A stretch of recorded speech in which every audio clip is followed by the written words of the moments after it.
Edinburgh in 1707 was one of the most crowded cities in Europe.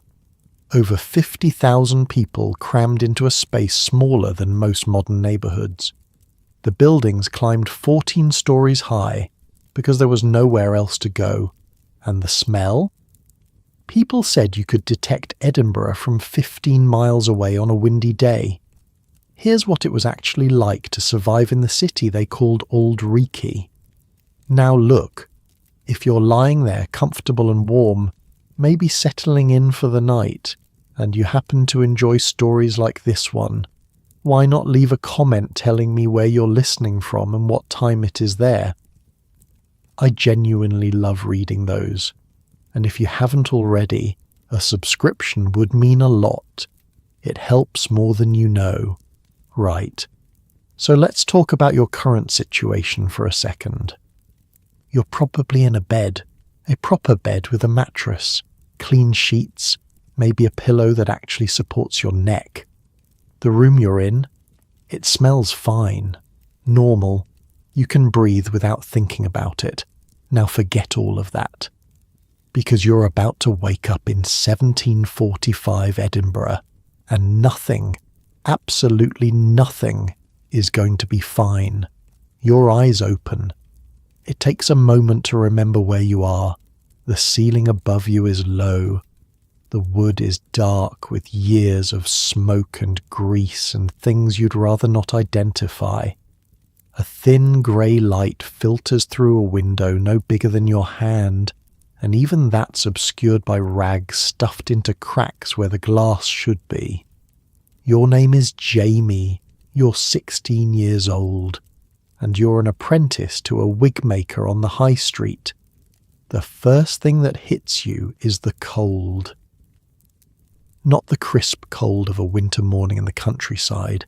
This is a damp, penetrating cold that's worked its way into your bones while you slept. The blanket covering you, if you can call it that, is a rough piece of wool that smells strongly of whoever slept under it before you, and before them, and before them. You're sharing this room with 3 other apprentices. All of you sleep on pallets stuffed with straw that hasn't been changed in months. The straw crunches when you move, and you've learned to check for vermin before settling in each night. Not that it helps much. The second thing you notice is the smell. Now, I need you to understand something. Your nose has somewhat adjusted to this over the years you've been here, but that doesn't mean you don't notice it.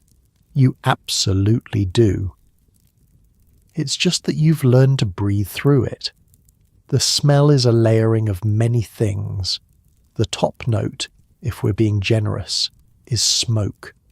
Coal smoke and wood smoke from thousands of fires burning in thousands of rooms in tenements stacked so close together that you could reach out your window and shake hands with your neighbour across the close. Under that is the smell of unwashed bodies, yours included. You haven't had what you'd call a proper bath in 3 months. Nobody has. Bathing is considered dangerous by most people. Opens up the pores to bad air. Invites disease. Better to stay dirty and healthy. That's the common wisdom. And beneath the smoke and the bodies is something else. Something darker. The waste.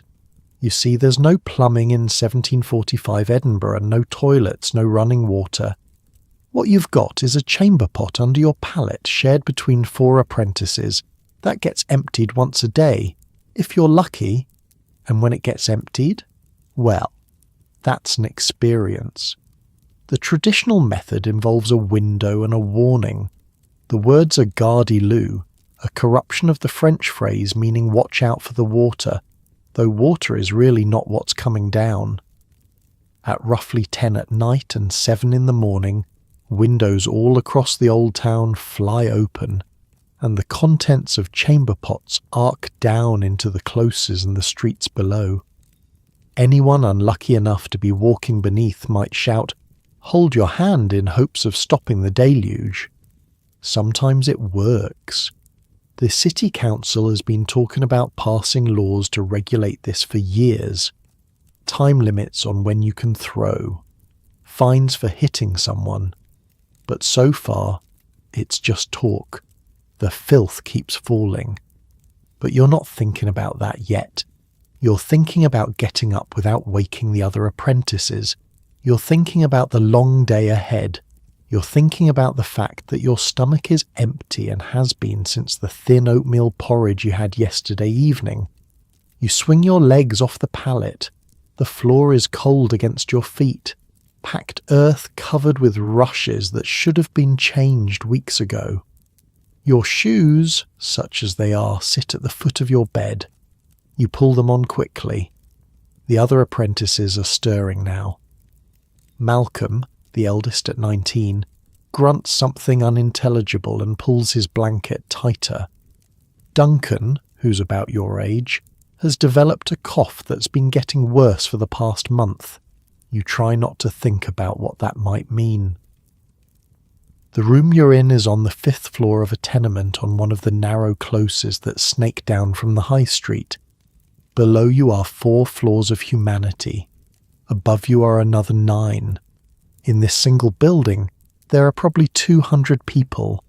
Merchants and lawyers on the middle floors where the stairs aren't too bad and the waste from above doesn't reach. Poor folk like you up high, where the rent is cheaper and the climb is murder.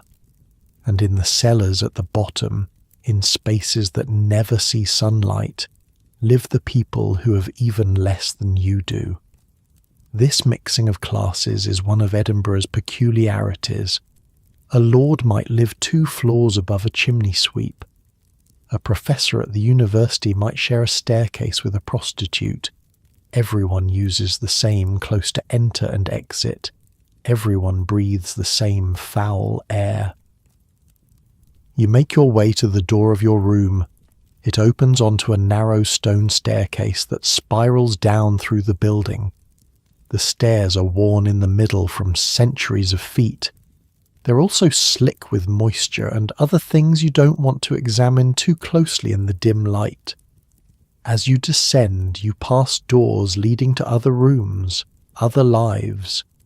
Behind one, a baby is crying.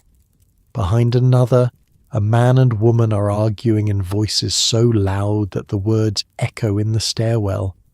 Something about money, something about bread, the universal subjects. The smell gets worse as you go down. By the time you reach the close at street level, it's become a physical presence, a thickness in the air. The close itself is barely wide enough for 2 people to pass each other. The walls rise on either side like cliffs. The upper stories jutting out over the street, blocking what little sky there might have been. The cobblestones beneath your feet are covered with a layer of muck that defies description. Horse dung from the few animals that can navigate these narrow passages. Human waste from the nightly ritual. Food scraps. Dead things you step around without looking too closely. And yet, life goes on here. A woman emerges from a doorway carrying a bucket. She nods at you. You nod back. A dog is nosing through a pile of refuse near the entrance to the close. Somewhere above you, a window opens and a voice shouts something. You quicken your pace instinctively. The close opens onto the high street and suddenly the world expands. The high street is the spine of Edinburgh. It runs from the castle at the top of the ridge down to Holyrood Palace at the bottom.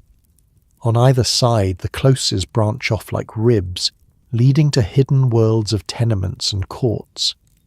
The street itself is wider than anywhere else in the old town, wide enough for carts to pass, wide enough for the chaos of daily commerce, and chaos is the right word.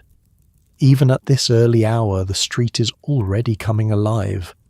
Merchants are opening their booths along the front of buildings. A fishwife with a creel on her back is shouting her wares. Water carriers are making their rounds, heavy buckets balanced on yokes across their shoulders. A sedan chair carried by 2 burly Highlanders pushes through the crowd, the occupant invisible behind curtains. You press yourself against a wall to let them pass. Sedan chairs are the taxis of 18th century Edinburgh. If you're wealthy enough to afford one, you can be carried through the filthy streets without getting your fine clothes dirty. The chairmen are often Gaelic speakers from the Highlands, big men who can handle the steep hills and narrow closes while carrying a passenger in a wooden box. The castle looms above everything. 300 feet up on its volcanic rock, it dominates the skyline. The Union flag flies from its highest tower, a reminder that since 1707, Scotland has been bound to England under a single parliament. That's a sore subject for many in this city. There are those who remember the old Scottish Parliament. There are those who dream of bringing it back. But politics is a luxury you can't afford this morning. Your master's shop is halfway down the high street on the south side. It's a good location, prestigious. Wig-makers are important people in 18th century Edinburgh. Every lawyer, every judge, every doctor needs a wig. Every gentleman of fashion needs several. The powdered white periwigs you help create are symbols of status and learning. You duck through the door of the shop and into a space that smells of powder and horsehair and the animal glue used to hold everything together. It's a cleaner smell than outside, almost pleasant. Your master, Mr. Crawford, is already there.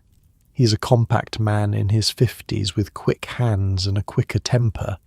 His own wig is slightly askew this morning. Never a good sign. Late, he says. You look at the light coming through the window. It's barely dawn. No excuse, he continues. We have 3 orders due today. The Advocate Mackenzie needs his new piece by noon. Lord something or other's man is coming for a repair.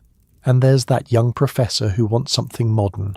Modern in this context means slightly less ridiculous. The fashion in wigs has been changing. The enormous structures of 30 years ago are giving way to something more manageable, smaller, less powdered. But there are those who cling to the old styles as if their very identity depends on it. You tie on your work apron and take your position at the preparation bench. Your job, as the youngest apprentice, is the lowest work.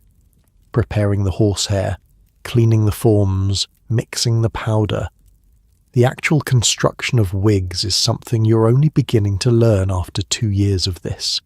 2 years. You still have 5 to go before you can call yourself a journeyman. 7 years of apprenticeship is standard. 7 years of unpaid labour in exchange for being taught a trade. Your food and lodging are provided by your master, which is why you sleep in that cramped room above the shop, why you eat the thin porridge and the occasional bit of bread and cheese that Mistress Crawford allows you. This is the system. This is how skills are passed down.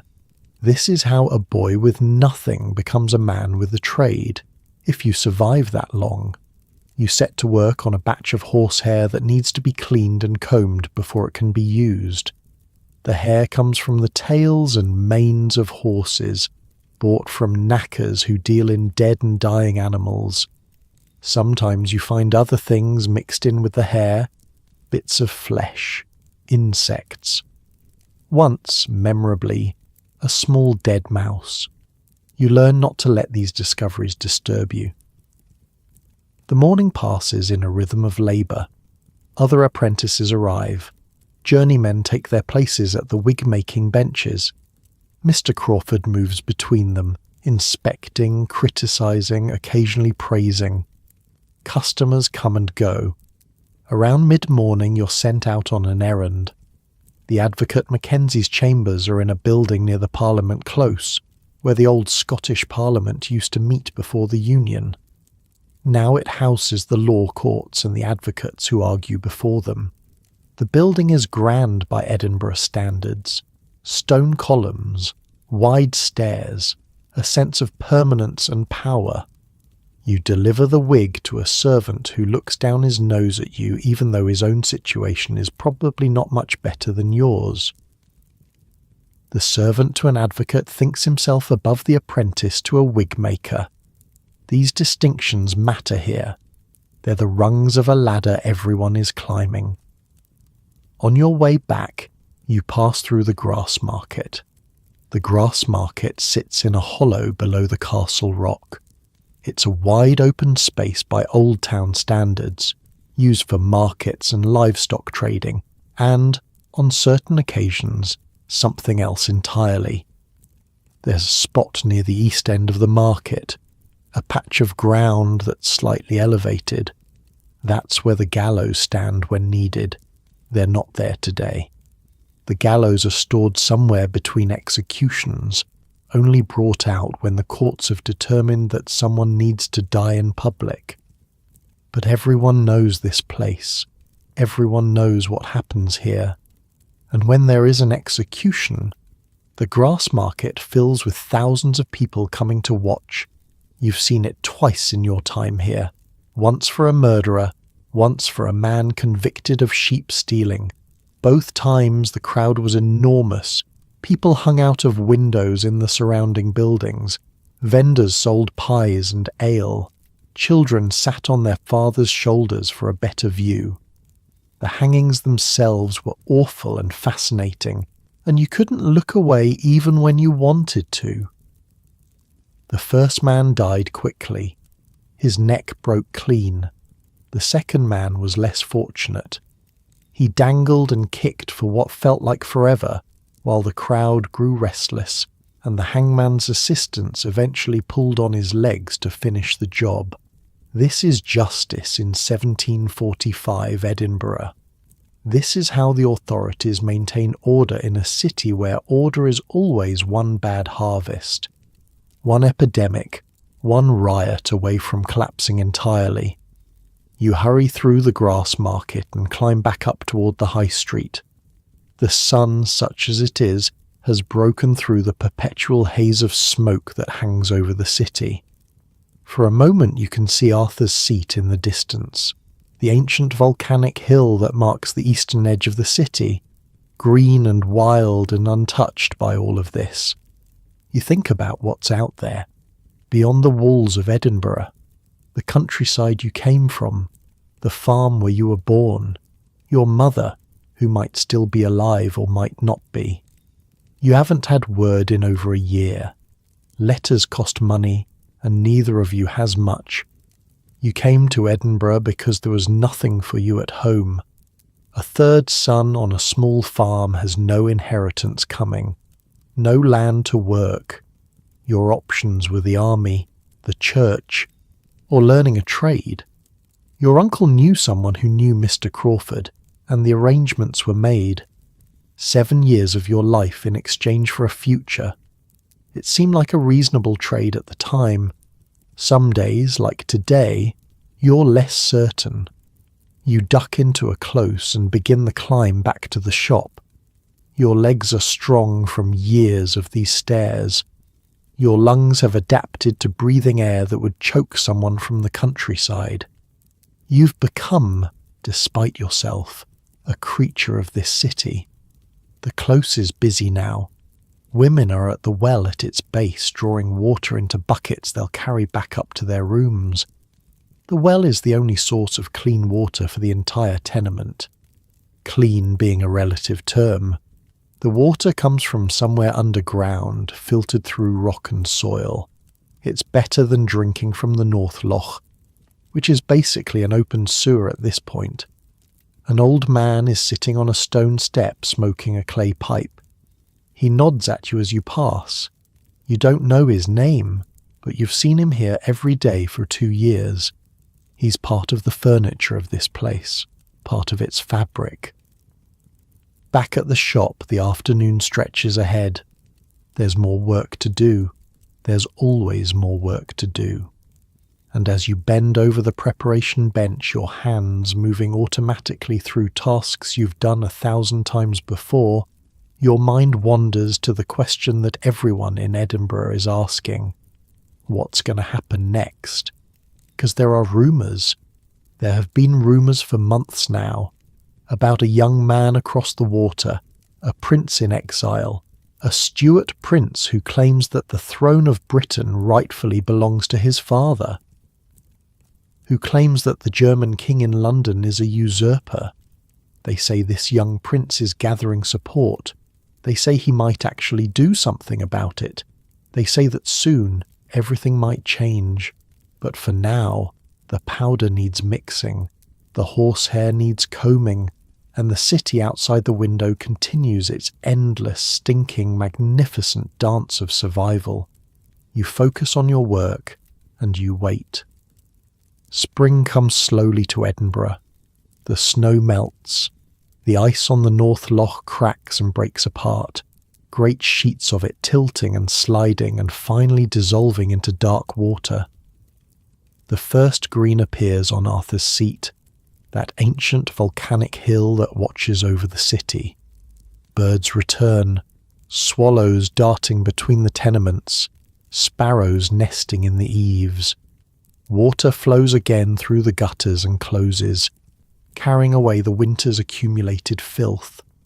The smell changes, not better exactly, different. The smell of thaw, of renewal, of a city shaking off the cold and remembering what warmth feels like. The days grow longer, the sun climbs higher in the sky, and Edinburgh, battered and bruised by everything it's been through, begins to breathe again. It's 1747 now, a new year, a year that doesn't have rebellion in it, a year that might, if you're lucky, be ordinary. You've almost forgotten what ordinary feels like. The past 2 years have been anything but. Occupation and war, hope and despair, friends lost and lovers departed. It's hard to remember the time before all that. Hard to remember what you worried about when there wasn't a war to worry about, but ordinary is coming back. You can feel it in the streets. In the rhythm of commerce resuming, in the way people talk to each other again without always glancing over their shoulders, you're still at your bench, still shaping horsehair, still mixing powder. The work hasn't changed, the shop hasn't changed, but you have. You can feel it in the way you hold your tools, in the steadiness of your hands, in the way Mr. Crawford has started trusting you with more difficult pieces. You're becoming good at this. Not just competent, actually good. It surprises you sometimes. You never wanted to be a wig-maker. It was just what happened to you. The path your life took because you were a third son with no inheritance and no other options. But somewhere along the way, between the rebellion and the recovery, you started caring about the craft. There's something peaceful about it, the quiet repetition. The slow transformation of raw materials into something finished and fine, the satisfaction of seeing a completed wig, knowing your hands made it. Mr. Crawford notices. He doesn't say much, he never does, but he gives you better work now, more interesting commissions, and sometimes, when you finish a particularly difficult piece, he nods, just once, just slightly. That nod means more than you'd expect. Duncan is healthy again, fully healthy, for the first time in over a year. His cough is gone, his colour is good. He's put on weight, enough that his face doesn't look hollow anymore. He works beside you at the bench, and sometimes he hums as he works.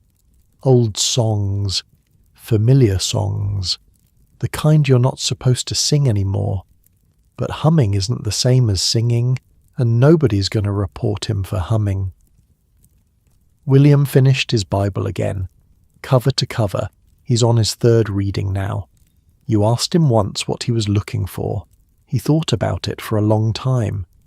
Something that makes sense, he said finally. Something that explains why things happen the way they do. Did you find it? He shook his head slowly. But I'm going to keep looking. You understood that. The looking is the point sometimes. The trying to understand.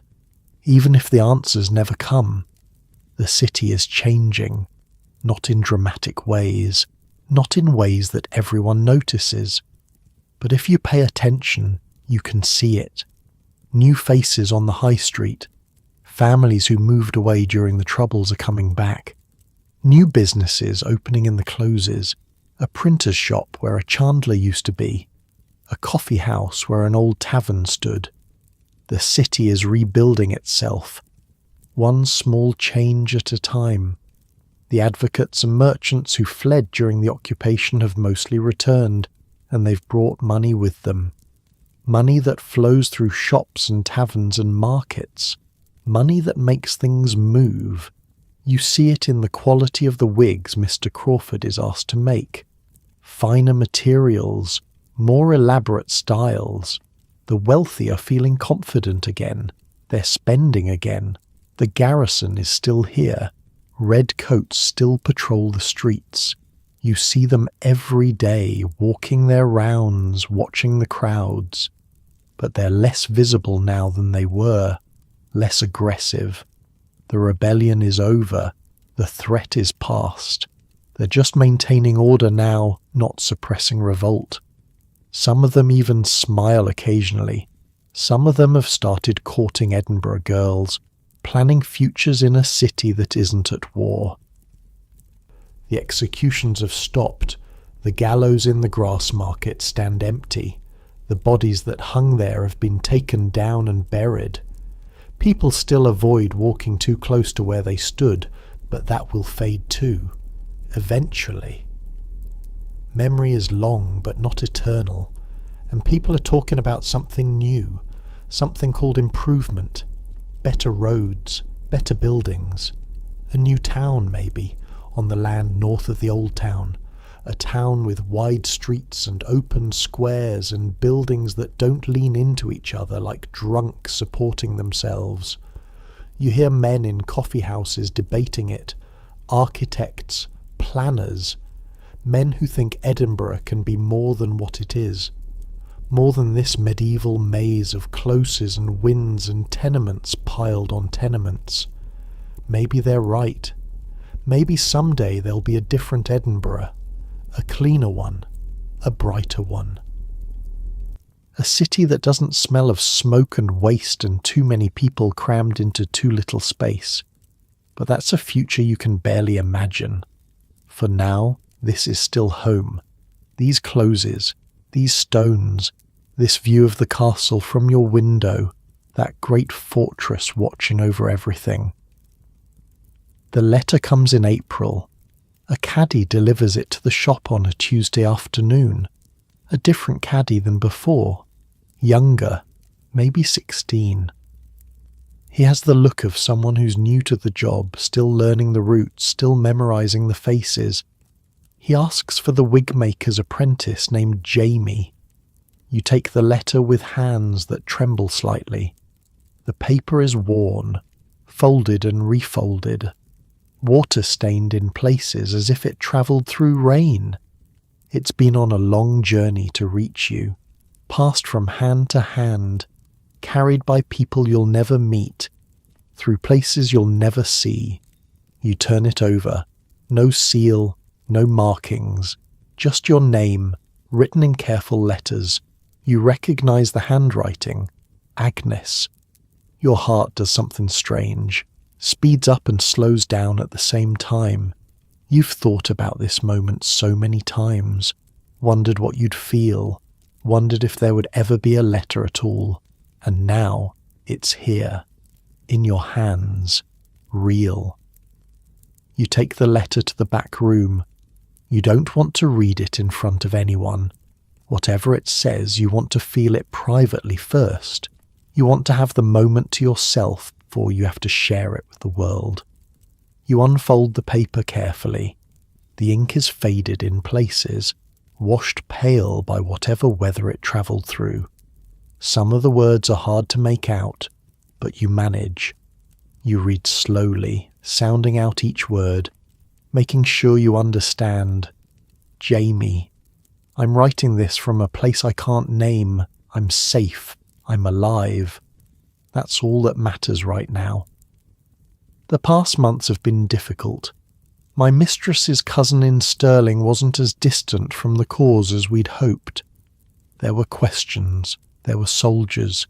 We had to move again, and again. For a while, I wasn't sure we'd survive, but we did.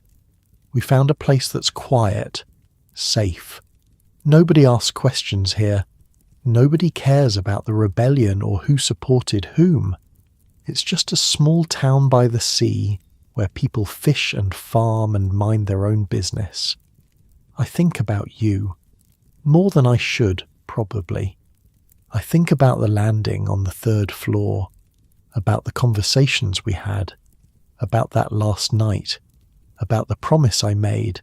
I haven't forgotten, but I don't know when I can come back, or if I can.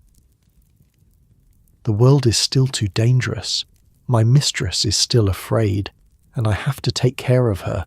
She's old and tired, and she's lost everything she had.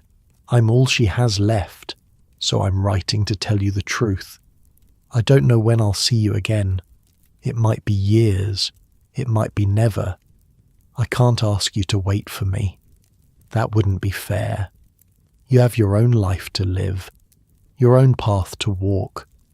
But I wanted you to know that I'm alive, and that I haven't forgotten you, and that somewhere in a little town by the sea there's a girl who still remembers a wig-maker's apprentice who was kind to her when kindness was rare. Whatever happens, Jamie, whatever your life becomes, I hope you find happiness. I hope you find peace. I hope the world is gentler to you than it was to us. Be well, be safe, be happy. Agnes. You read the letter 3 times, then you fold it carefully and put it in your pocket against your chest. She's alive. That's what matters. She's alive, and she's safe, and she hasn't forgotten. The rest you'll figure out. Somehow, someday. The way people always figure things out. Summer arrives in full force. The long days, the heat that makes the closes feel like ovens, the smell that rises from everywhere and never quite goes away. You're used to it now. It doesn't bother you the way it used to. This is just what Edinburgh is, what it's always been, what it will probably always be. You turn 18 in July. Nobody celebrates. Birthdays aren't celebrated much among apprentices. But Duncan sneaks you a bit of ale from somewhere, and William gives you a scrap of ribbon he found in the street. It's blue, faded, worth nothing. But the gesture matters. You're halfway through your apprenticeship now. 3.5 years done, 3.5 years to go. It feels like forever and no time at all. Some evenings, when the work is done and the light is fading, you climb to the top of the tenement and look out over the city. From up here, you can see everything. The castle on its volcanic rock, still flying the Union flag. The spires of the churches punctuating the skyline. The dense assembly of stone and slate spreading eastward along the ridge toward Holyrood. The Firth of Forth in the distance, catching the last light of the sun.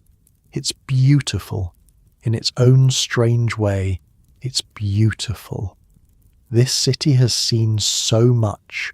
Wars and plagues and rebellions, kings and princes and men who believed they could change the world. Most of them failed. Most of them are forgotten now, but the city remains. The stones endure. The people go on living day after day, doing what people have always done. Surviving. That's the word, isn't it? Surviving. Not heroics, not glory. Just getting through another day, another week, another year. Finding food, finding shelter, finding moments of connection with other people who are doing the same thing. You think about everyone you've known. Malcolm, dead and buried in a northern grave. Agnes, alive somewhere by the sea. Duncan and William, still here, still working beside you. Mr. Crawford, with his silences and his nods, Mistress Crawford, with her thin broth and her careful rationing, all of them, in their own ways, just trying to survive. The sun sinks lower, the shadows lengthen, the first stars appear in the darkening sky. You think about the future, what it might hold, where you might end up, whether Agnes will ever find her way back, whether you'll still be here in this shop, making wigs for men who think they're important. You don't know. Nobody knows. That's not how life works. But standing here, on this rooftop, looking out over a city that's been through so much and is still standing, you feel something that might be hope. Not the desperate hope of the Jacobites, believing against all evidence that they could change the world. Something quieter, something smaller. Just the simple hope that tomorrow might be a little better than today, that the work will continue, that the people you care about will be safe, that someday, somewhere, there might be something like happiness. It's not much, but it's enough. You take a deep breath. Let it out slowly. The air smells of smoke and stone and the distant salt of the sea. The city settles into evening. Candles appear in windows. Voices drift up from the streets below. The eternal sounds of Edinburgh. People talking, laughing, arguing, living. You turn away from the view and head back down the narrow stairs, past the closed doors, past the sounds of families eating their dinners and putting their children to bed, past all the small, ordinary moments that make up a life. Your room is quiet when you get there. Duncan is already asleep, his breathing slow and steady. William is reading by candlelight, his lips moving silently. The empty space where Malcolm used to sleep has been filled now. A new apprentice, a boy from Leith, just 14, still learning the basics. Life goes on. New people fill the spaces left by the ones who are gone. You lie down on your pallet. The straw has been replaced recently. It's almost comfortable. The blanket is thin but warm enough for summer. You think about Agnes's letter, still folded against your chest. I hope you find happiness. I hope you find peace. Maybe someday you will. Maybe someday she'll come back, and you'll stand on that third-floor landing again, and everything will be different. Or maybe she won't. Maybe you'll find happiness in other ways, in the work, in the craft, in the small moments of connection that make life bearable. Either way, you'll be here, still surviving, still enduring, still getting through one day at a time. The candle burns low. William closes his Bible and blows out the flame. The room goes dark. Through the window, you can see the stars. The same stars that have watched over this city for centuries. The same stars that Agnes is probably looking at right now in her little town by the sea. You're connected in that way, by starlight, by memory, by a promise that might still mean something, even after everything. The building settles around you, the old timbers creaking, the stones holding the warmth of the day, the sounds of thousands of people pressed together in this ancient maze, settling into sleep. Your eyes grow heavy, and now, here, in this moment, you're not so different from where you started, lying in the dark, listening to the city breathe, waiting for tomorrow. But something has changed. You've lived through history now. You've seen princes and armies and executions. You've loved and lost and learned what it means to survive when the world is trying to break you, and you're still here. That matters. That means something. The stars wheel slowly overhead. The city sleeps beneath them, and somewhere in the darkness, in a tenement on the high street, a wig-maker's apprentice closes his eyes. Tomorrow will come. It always does. But tonight, there's just this. The quiet, the darkness, the slow, steady rhythm of breathing. The feeling of being exactly where you are, in a body that's tired but alive, in a city that's wounded but healing, in a world that keeps turning no matter what. Let the warmth of your own bed hold you now. Let the softness of your pillow cradle your head. You've travelled far tonight, through centuries, through stone and smoke and starlight, through the lives of people who lived and loved and struggled just like you do. Now it's time to rest. The story is over, but life goes on, and somewhere in the space between sleeping and waking, the past and the present touch each other gently. Close your eyes, breathe, sleep now. Edinburgh will still be there in the morning, and so will you. The Tronkirk's clock tower strikes 6. You've been at the workbench for nearly 11 hours now, not counting the errand to the advocate's chambers. Your fingers are stiff. Your back aches from bending over the horsehair. The powder you've been mixing has worked its way into every crease of your skin, turning your hands a ghostly white that won't wash off properly for days. Mr. Crawford is satisfied with the day's work. This is as close to praise as you're going to get. He dismisses you and the other apprentices with a wave of his hand and a reminder that tomorrow there's a special order coming in. Some lord from the Highlands wants something elaborate, something expensive, something that will keep everyone busy for a week. You step out onto the high street and the city hits you all over again. The light is different now, golden, slanting.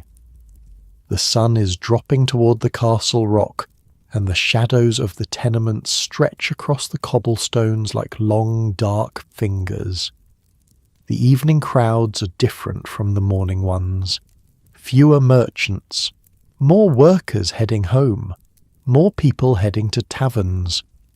Malcolm, the older apprentice, falls into step beside you. He's got a few pennies in his pocket. His sister sent them last month and he's been saving them for a night like this. "Come on," he says.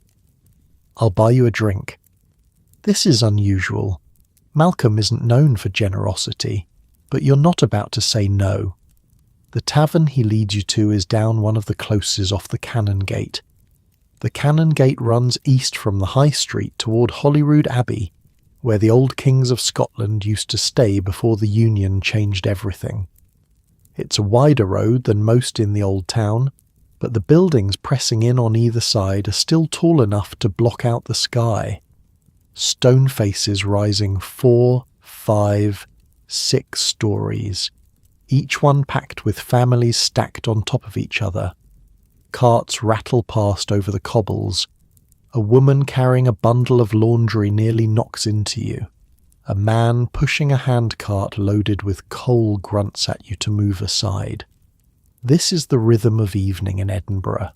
Everyone going somewhere, everyone with somewhere to be. The tavern is called the White Hart, though the sign above the door is so faded you can barely make out the shape of a deer. Inside, the room is low-ceilinged and dark. Smoke from a peat fire mingles with pipe smoke from a dozen customers. The floor is packed earth covered with sawdust and rushes. It smells like spilled ale and sweat and something cooking in the back room. Malcolm orders 2 pints of small beer and leads you to a table in the corner. Small beer is what ordinary people drink. It's weak enough that you could have 5 or 6 pints without getting properly drunk, but it's safer than water and more filling than you'd expect. The brewing process kills whatever might be living in the water. Smart people figured that out even if they didn't understand why. The ale comes in wooden cups. It's dark and slightly bitter and surprisingly cold. You drink half of yours in one go. Malcolm watches you with something like amusement. thirsty," he says. You just nod. Around you, the tavern is filling up.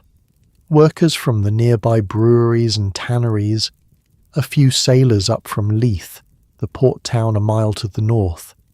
Some men who look like they might be lawyers or clerks, their wigs slightly askew after a long day. The social mixing continues even here. A tavern is neutral ground. Everyone's money spends the same. The food arrives without being ordered. It's what everyone gets. A bowl of broth with some bits of gristle floating in it, and a heel of bread that's probably 2 days old. Malcolm pays for both of you. This is what working people eat. If you're lucky, you might get a piece of fish on Fridays. If you're really lucky, you might taste actual meat once or twice a month. Butcher's meat, they call it. Beef or mutton from the flesh market close, where the blood runs down the cobblestones and into the drains. The wealthy eat differently, of course. Up in their apartments on the better floors, they're having roast fowl and puddings and wine from France. The merchants and lawyers and doctors who can afford to buy whatever they want. But that world is as distant from yours as the moon. You eat in silence for a few minutes. The broth is thin but warm. The bread is tough but fills the hollow space in your stomach. This is better than what you'd get back at the shop. Mistress Crawford is not known for her generous portions. Malcolm leans back and looks at you. You hear what happened at the castle this morning? You shake your head. They nearly doubled the garrison. More redcoats coming up from the south. This gets your attention. The castle garrison is already substantial. Edinburgh has been a military town since the Jacobite rising back in 15, when supporters of the exiled Stuart king tried to take back the throne. The government won that time. They've been nervous ever since. Why, you ask? Malcolm shrugs, but there's a look in his eye that suggests he knows more than he's saying. People are talking, he says quietly, about the young one, the prince. You glance around the room. Nobody seems to be paying attention to your conversation, but in a city like this you never really know who's listening. The young prince, Charles Edward Stuart, the son of the man who claims to be the rightful king of Britain. He's somewhere in France right now, people say. Or maybe Italy, growing up in exile, waiting for his chance. There are those in Edinburgh who still toast to the king over the water, who slip Stuart coins into collection boxes for the cause, who remember what Scotland was before the Union, before the English Parliament took over, before the castle became a symbol of occupation rather than sovereignty. And there are others who think all of that is dangerous nonsense, who have prospered under the new order, who see the Stuart cause as a pathway to civil war and ruin. Malcolm is somewhere in between, you think, like most people. My uncle, he says, was out in the 15, fought at Sheriffmuir, lost 3 fingers to a cavalry sabre. You didn't know that about Malcolm's uncle. He doesn't talk about it, Malcolm continues, but sometimes when he's had a few drinks he sings the old songs. You know the ones, you know the ones, everyone knows the ones. Songs about bonny princes and rightful kings and the dream of Scotland restored. You've heard them sung quietly in back rooms. You've heard them hummed by old women who remember different times. Dangerous songs. Nothing's going to happen, you say. It's been 30 years since the last rising. They lost. It's over. Malcolm just looks at you. Then he finishes his beer and signals for 2 more. The evening deepens. More people crowd into the tavern. A fiddler sets up in the corner and starts playing something lively. Conversation gets louder. Someone starts singing along. The mood shifts from tired workers taking the edge off to something more festive. You realise you haven't thought about horsehair or powder, or Mr. Crawford for almost an hour. This feels like an achievement. A girl brings over your second round of beer. She's young, maybe your age, with dark hair and a face that is either tired or bored or both. She catches you looking and holds your gaze for just a moment before moving on to the next table. Malcolm notices. "Don't even think about it," he says. "Her father owns this place. He'd kill you. You weren't thinking about it." "Not really. But now you're thinking about it." Outside the window, the light has faded completely. Edinburgh at night is a different city. The same streets that bustle with commerce during the day become something else after dark. Something more dangerous. There are no streetlights, no lamp posts. If you want to see where you're going, you bring your own candle or lantern, or you hire a link boy to carry one for you. Link boys are usually children, earning a few pennies by leading drunken gentlemen through the dark streets to their destinations. It's honest work, mostly. The problem is that darkness hides things. Pickpockets work the crowds outside taverns, waiting for men who've had too much to drink. Footpads lurk in the closes, ready to club a passing stranger and rifle through their pockets. Some of them work in pairs, one to distract you with a question or a sob story, the other to come up behind you with a cudgel. The city guard patrols some areas, but they can't be everywhere, and some of them are as corrupt as the criminals they're supposed to catch. Pay them enough and they'll look the other way while your shop is robbed. Cross them and you might find yourself arrested for something you didn't do. There are worse things than thieves out there too. Men who've lost their minds to drink or disease. Women desperate enough to do anything for the price of a meal. Children who've grown up in the cellars of the Cowgate, never knowing anything but darkness and violence. The city produces these people, crushes them between its stones like grain in a mill, and then acts surprised when they turn dangerous.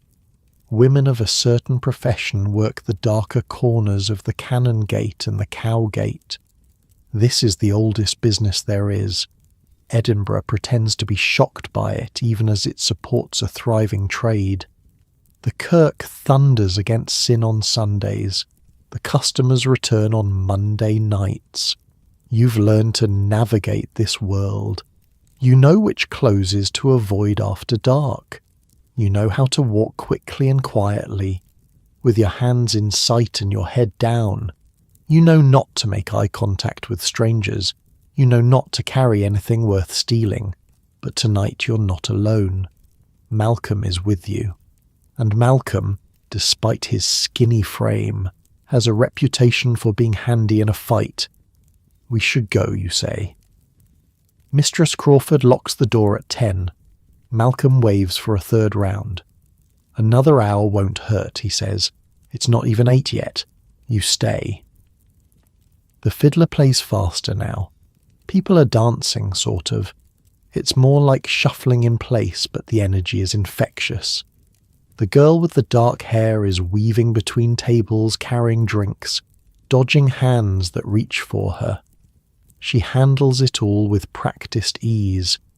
You think about your life, the 7 years stretching ahead of you, the cramped room and the thin porridge and the endless work. And you think about what Malcolm said, about soldiers arriving, about the prince across the water. What would you do if he came? The question arrives unbidden and sits there in your mind like a stone in your shoe. What would you do? Would you fight for a king you've never seen, for a cause that lost 30 years ago? Would you risk everything for the dream of Scottish independence? Or would you keep your head down, keep working, keep surviving the way you have been? You don't know. You're 16 years old. You're an apprentice wig-maker. You own nothing but the clothes on your back and a knife your father gave you before he died. You are nobody. Nothing. And yet, something is stirring in this city. You can feel it. In the way people talk, in the way they look at the redcoats in the streets, in the way old men sit a little straighter when certain songs are played. Malcolm is watching the room with an expression you can't quite read. "I've been thinking," he says, "about when my time's up. His apprenticeship ends in 2 years. He's been at it longer than you. I might not stay in Edinburgh," he continues, "might head north. My uncle has connections in the Highlands. That's new information. Malcolm has never talked about leaving before." "Why?" you ask. He doesn't answer directly, just takes another drink of his beer. "Things are going to change," he says finally, "one way or another. Better to be somewhere you can see it coming." The fiddler stops playing. The room seems suddenly quieter. Someone opens the door and a blast of cold night air cuts through the warmth of bodies and fire. A man enters, big, red coat, a soldier. The conversation doesn't exactly stop, but it shifts, gets quieter, more careful. Everyone is aware of the uniform in the room. The soldier walks to the bar and orders something. His accent is English, Southern English. He's a long way from home. This is part of what the garrison means. These men don't belong here. They've been sent here to keep order, to prevent rebellion, to remind everyone that Scotland is now part of something larger, something ruled from London. Some people in this tavern probably work with soldiers, supply them, serve them, take their money.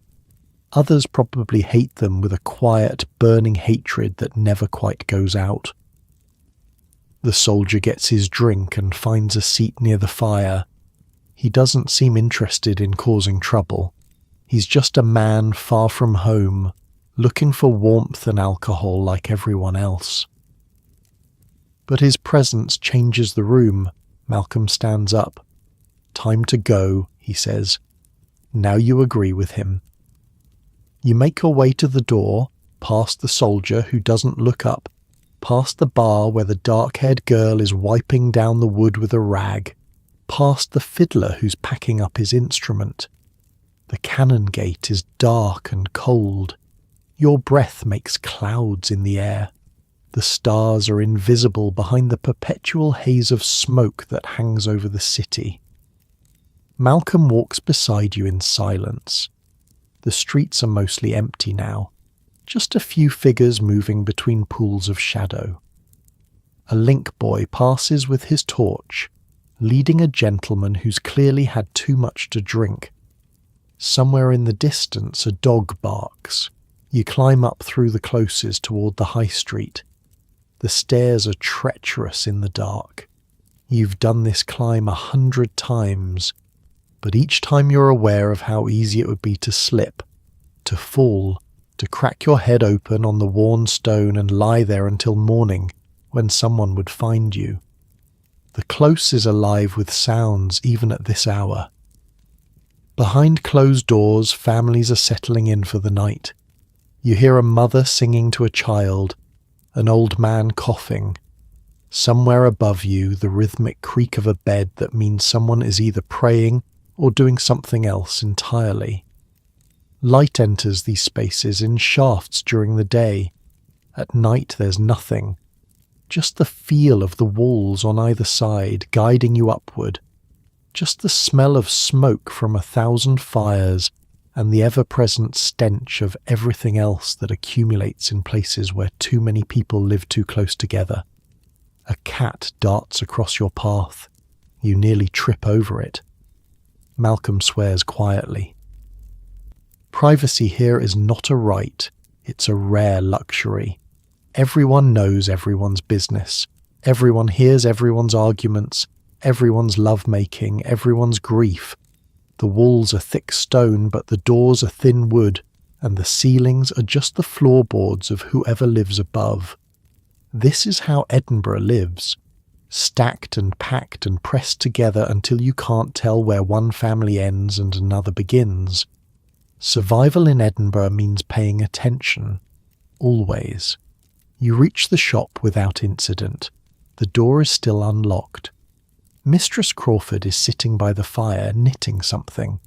She looks up when you enter but says nothing. She's used to apprentices coming home smelling of ale. You climb the stairs to your room.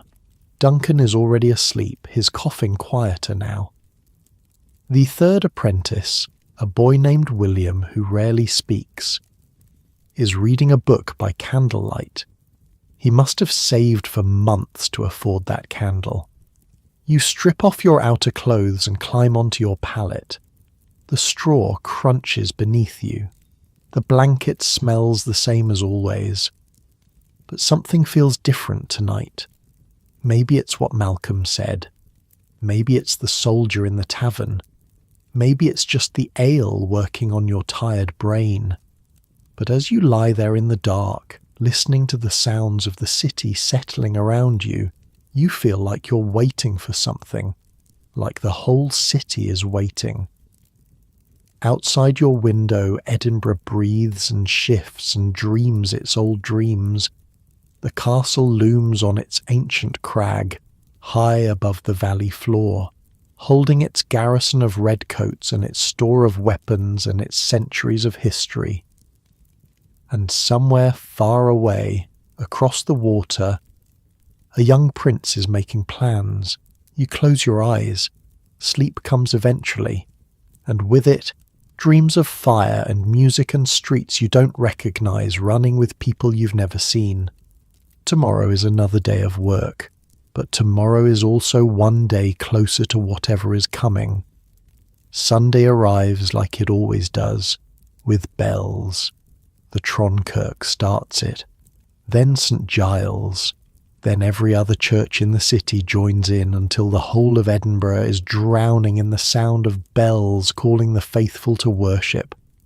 You can't ignore them, that's the point. In Scotland, the kirk is everything.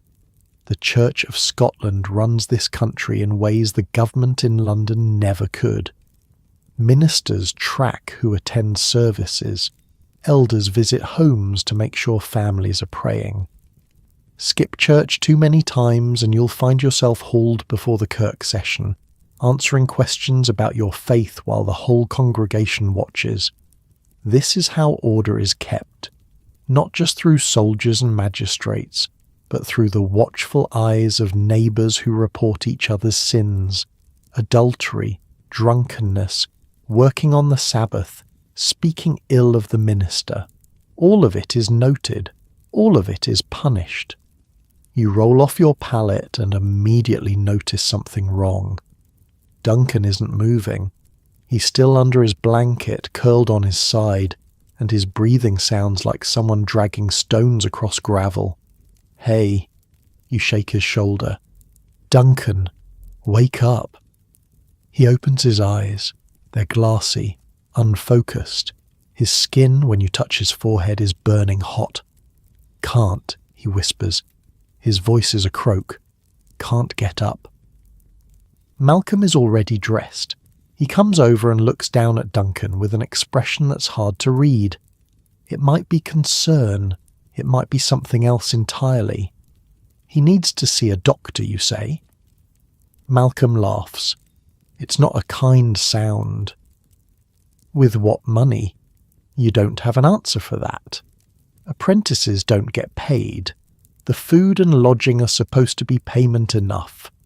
If Duncan needs a doctor, Mr. Crawford would have to pay for it, and Mr. Crawford is not known for his generosity towards sick apprentices. Stay with him, Malcolm says. I'll tell the master. He leaves.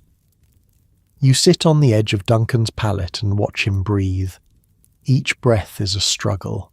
Each exhale rattles in his chest like something's loose in there. You've seen this before, back on the farm before you came to Edinburgh. A neighbour's son got sick like this, started with a cough, turned into something worse. They buried him 3 weeks later.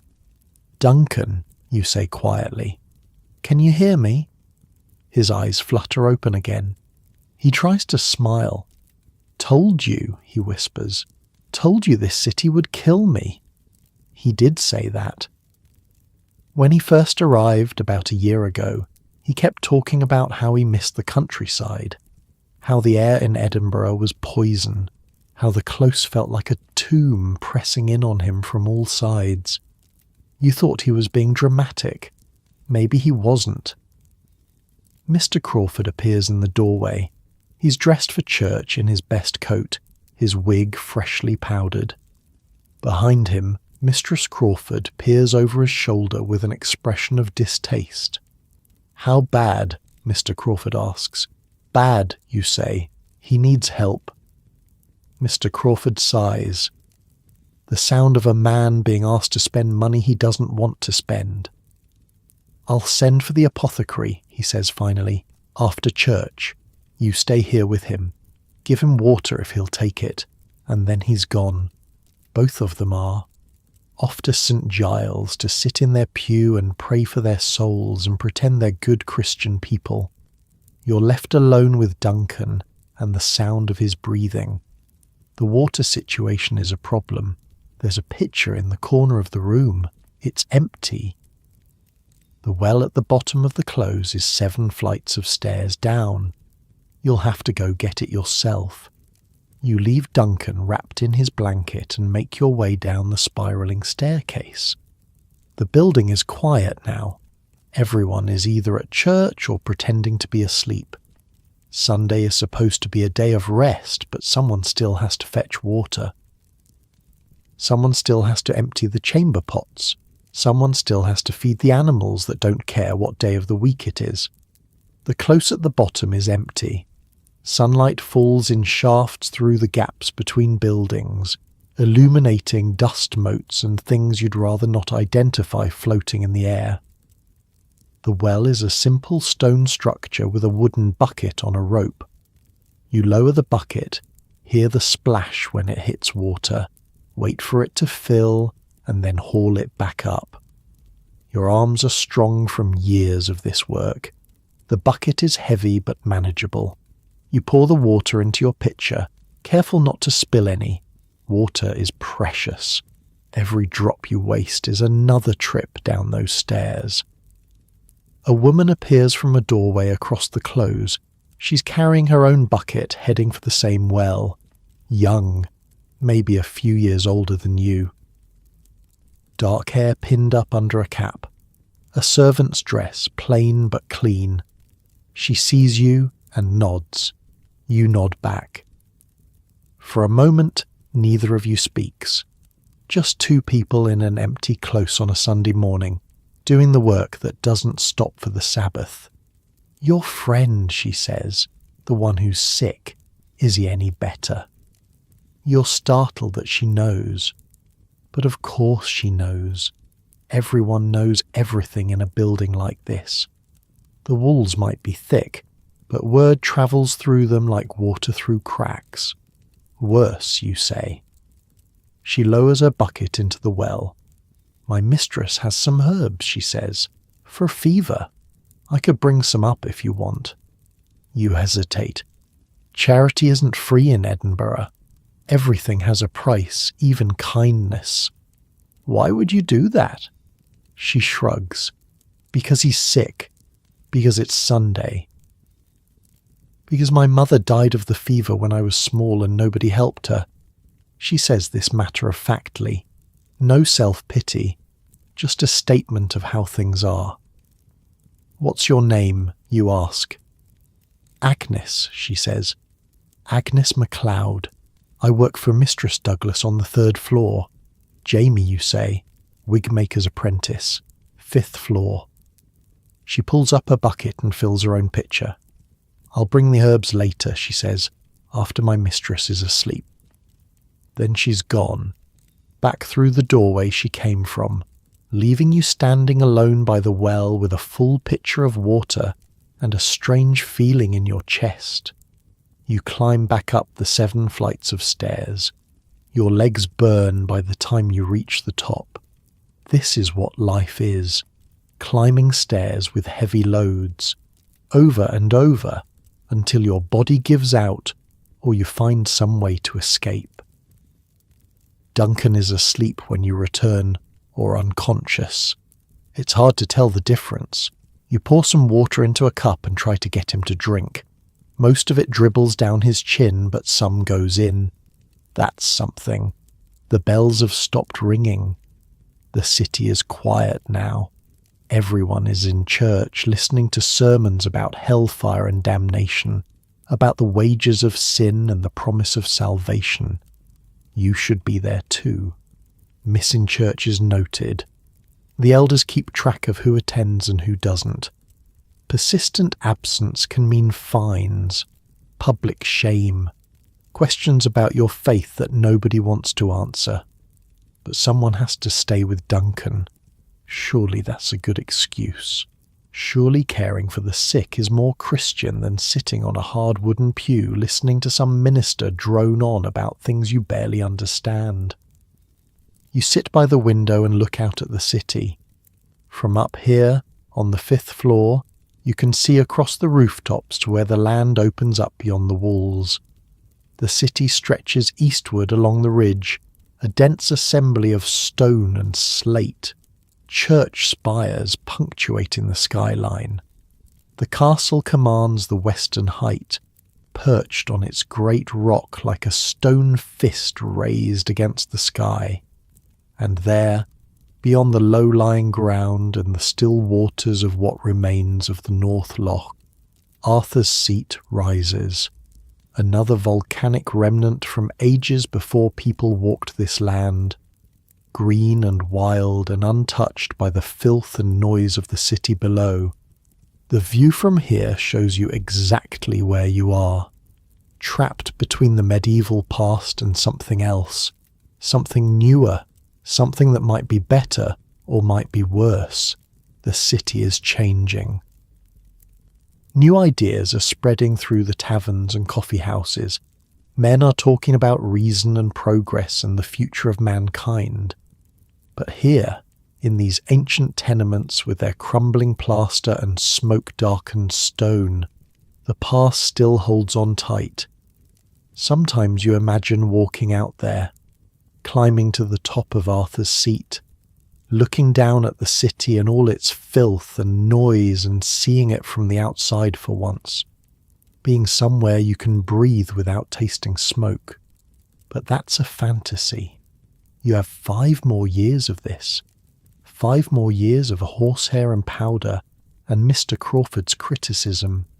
5 more years of thin porridge and shared pallets and the endless climb up and down these stairs, if you survive that long, if the fever doesn't get you like it's getting Duncan, if the footpads don't catch you on a dark night, if 1,000 other dangers don't end your story before it really begins. The apothecary arrives in the late afternoon. He's a thin man with spectacles and a bag full of mysterious bottles. He examines Duncan with an air of boredom, as if sick apprentices are the most tedious thing he has to deal with, which they probably are. He takes Duncan's pulse. He looks at his tongue. He asks questions about what he's been eating, where he's been sleeping, whether he's been near any dead bodies or foul smells. The questions seem random to you, but apparently they mean something. Edinburgh has doctors, real doctors who've studied at the university and know Latin and can recite Hippocrates from memory. But those doctors charge prices that would equal a year of Mr. Crawford's rent. For people like you, there are apothecaries. Men who mix medicines according to formulas passed down through generations, who know which herbs treat which symptoms, who sometimes cure their patients and sometimes don't. Fever, he pronounces. Obviously. He prescribes a tincture that smells like something died in it, and instructions to keep the patient warm and give him broth if he'll take it. The medicine contains things you'd rather not think about. Apothecaries use everything. Ground up minerals, animal parts, plants that would kill you in the wrong dose. It's all mixed together according to principles you don't understand, based on theories about humours and balances that go back to the ancient Greeks. Will he live? You ask. The apothecary shrugs. God's will, he says, and then he leaves to collect his fee from Mr. Crawford. You stand there holding the bottle of tincture, feeling useless. That evening Agnes appears at the door. She's carrying a small cloth bundle. Inside are dried herbs that smell sharp and green, completely unlike the apothecary's medicine. My grandmother's recipe, she says. Steep it in hot water. Make him drink as much as he can. You take the bundle. Your fingers brush hers for just a moment. Thank you. She looks past you to where Duncan lies on his pallet. He looks bad, she says. I know. I lost a brother to the fever, she continues. He was about his age. It was 5 years ago. We lived in a room in the Cowgate back then, before I found work here. The Cowgate. You know that street. It runs below the high street, in the valley between the ridges. It's where the poorest of the poor live, in cellars that never see sunlight, in rooms where water runs down the walls and mould grows on everything. You walked through there once, on an errand for Mr. Crawford. The smell was different from the rest of the city. Worse, somehow. More concentrated. The people who looked out from doorways had faces that seemed older than their years. Children with the eyes of old men. Women who might have been beautiful once before poverty ground them down. The buildings there are the same stone tenements as everywhere else, but somehow they feel heavier, more oppressive. The closes are narrower, the light barely reaches the ground, and the sounds are different too. Less commerce, more desperation. Less laughter, more crying. If you fell far enough, if you lost your apprenticeship and had nowhere else to go, that's where you'd end up. In the Cowgate, among the people who have nothing left to lose. I'm sorry, you say. She shakes her head. Don't be sorry. Just don't let him die if you can help it. She turns to go. Agnes, you say. She stops. Come back tomorrow. Let me know if the herbs work. She almost smiles. All right, Jamie. I'll come back tomorrow. Then she's gone, and you're left with the herbs and the sick boy and the long night ahead. You make the tea the way she said, hot water from the kettle. Mistress Crawford reluctantly allowed you to use. The herbs steep and turn the water a brownish-green colour. It smells like the countryside, like fields and forests and places that aren't Edinburgh. Duncan drinks it. Not much, but some. His fever seems to ease a little. His breathing sounds slightly less like a death rattle. Or maybe that's just hope talking. The night passes slowly. You doze in a chair you dragged over from the corner. Every few hours you wake to check on Duncan, to give him more tea or water. Malcolm comes back from somewhere around midnight, smelling of ale and smoke. He looks at Duncan, looks at you, and says nothing. William, the quiet apprentice, reads his book by the last of his candle. When the flame finally gutters and dies, he sighs and curls up on his pallet, and the city sleeps. Somewhere out there, behind the facades of the Royal Mile, in shared spaces where neighbours conduct the business of survival, other dramas are playing out. Other people are sitting up with sick relatives. Other servants are sneaking through doorways with bundles of herbs. Other boys are wondering if they'll live long enough to see the end of their apprenticeship. The buildings are worn, their plaster is crumbling, their stone is darkened by smoke. But life persists. It always does. People trade and argue and gossip and endure. They survive because the alternative is unthinkable. You look at Duncan's sleeping face. He seems peaceful now. The fever has broken at least partially. He's sweating, which is supposed to be a good sign. Maybe he'll make it. Maybe Agnes's grandmother's recipe is better than the apothecary's expensive tincture. Maybe there's still hope in this city of stone and shadow. You close your eyes and let yourself drift. Not quite asleep, but not quite awake either. Floating somewhere in between, where the sounds of Edinburgh fade to a distant murmur and the weight of everything doesn't press quite so heavily. Tomorrow is Monday. Tomorrow the work begins again. But for now, in this quiet hour before dawn, you allow yourself to rest. Duncan lives. By Monday morning his fever has broken properly. He's weak as a kitten and can't stand without help. But his eyes are clear again, and his breathing sounds like breathing instead of dying. Agnes's herbs worked better than the apothecary's medicine, or maybe both worked together, or maybe Duncan was just lucky. In Edinburgh, you take what you can get, and don't ask too many questions about where it came from. Mr. Crawford is relieved, not because he cares about Duncan particularly, but because a dead apprentice means explaining things to the guild. It means finding a replacement. It means disruption. You can go back to work, he tells you over breakfast. A thin porridge with a splash of milk and a piece of bread that's only 1 day old. Feast conditions. Duncan stays in bed. William, the quiet one, is assigned to watch him. You and Malcolm are needed in the shop. The Monday crowds on the high street are different from Sunday's emptiness. The city has woken up angry and hungry and ready to do business. Merchants are shouting prices. Carts are blocking the narrow passages between buildings. A fight has broken out somewhere near the Tron, and people are gathering to watch. Mr. Crawford sends you out almost immediately. He needs supplies. Horsehair from a dealer in the Cowgate, powder from an apothecary near the university, and something for dinner if you can manage it. Meat, if possible. The successful completion of the advocate's wig order has put him in a generous mood. You grab a basket and head out into the chaos. The high street is the city's spine. Everything flows through here.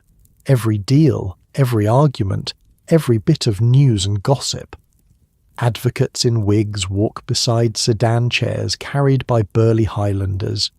Servants haul barrels and sacks toward the closes where their masters live.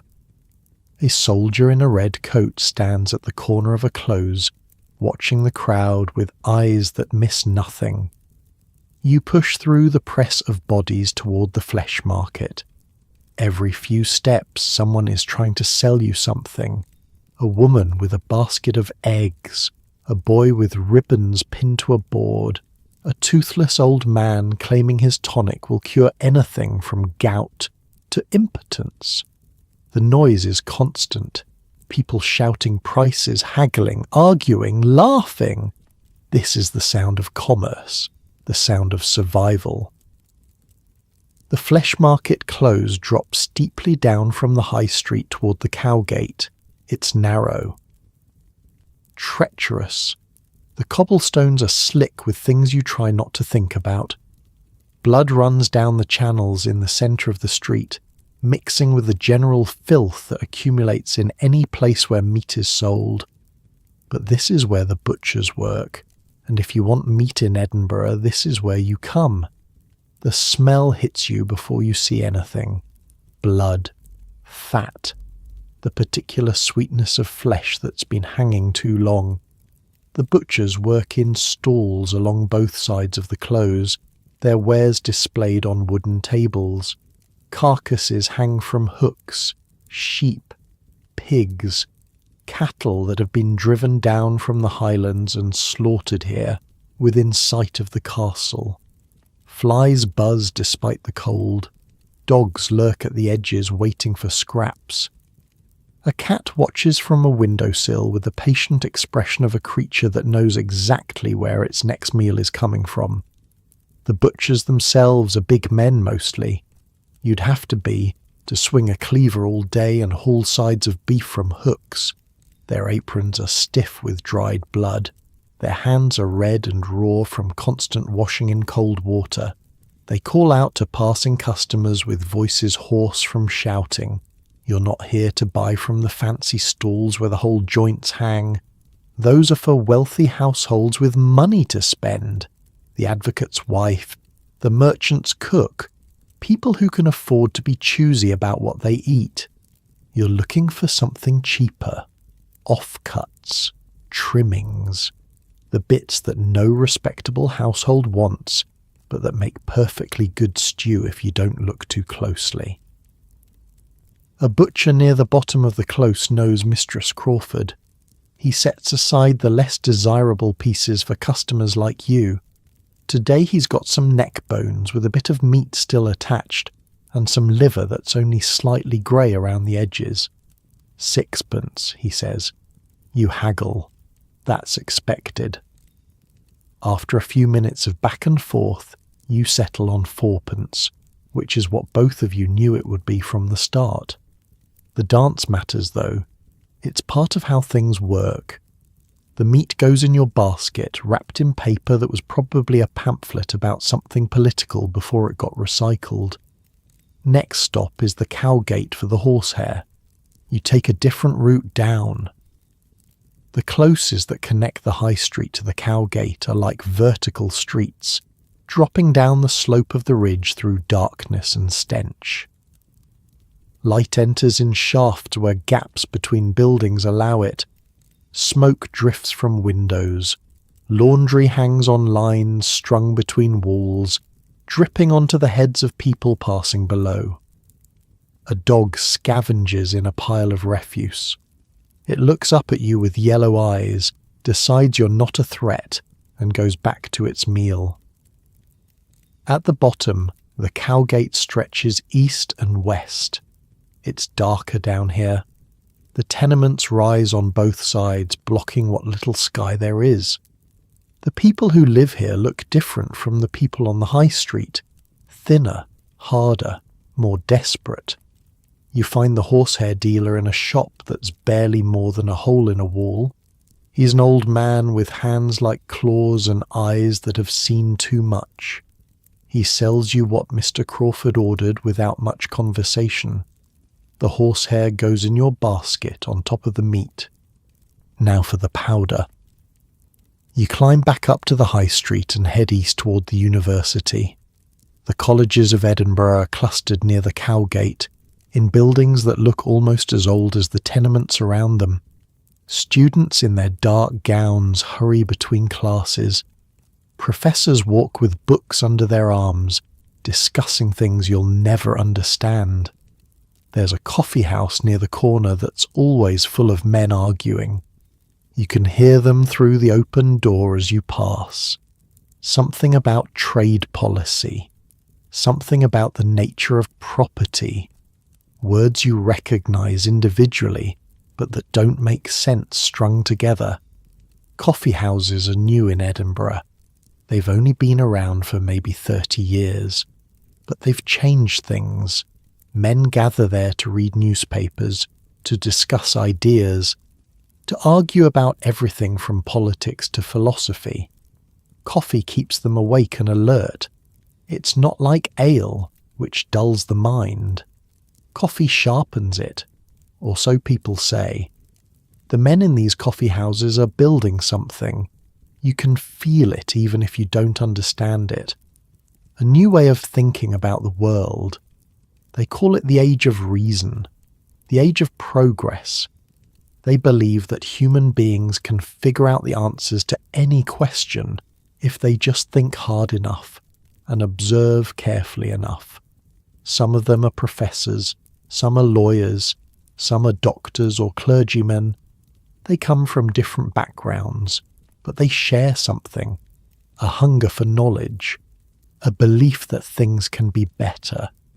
You've heard stories about some of them. A philosopher named Hume who writes about morality and may or may not believe in God. People whisper that he's an atheist, though he's too clever to say so openly. An economist named Smith who's studying how wealth is created and distributed, who talks about markets and labour and the invisible forces that shape commerce.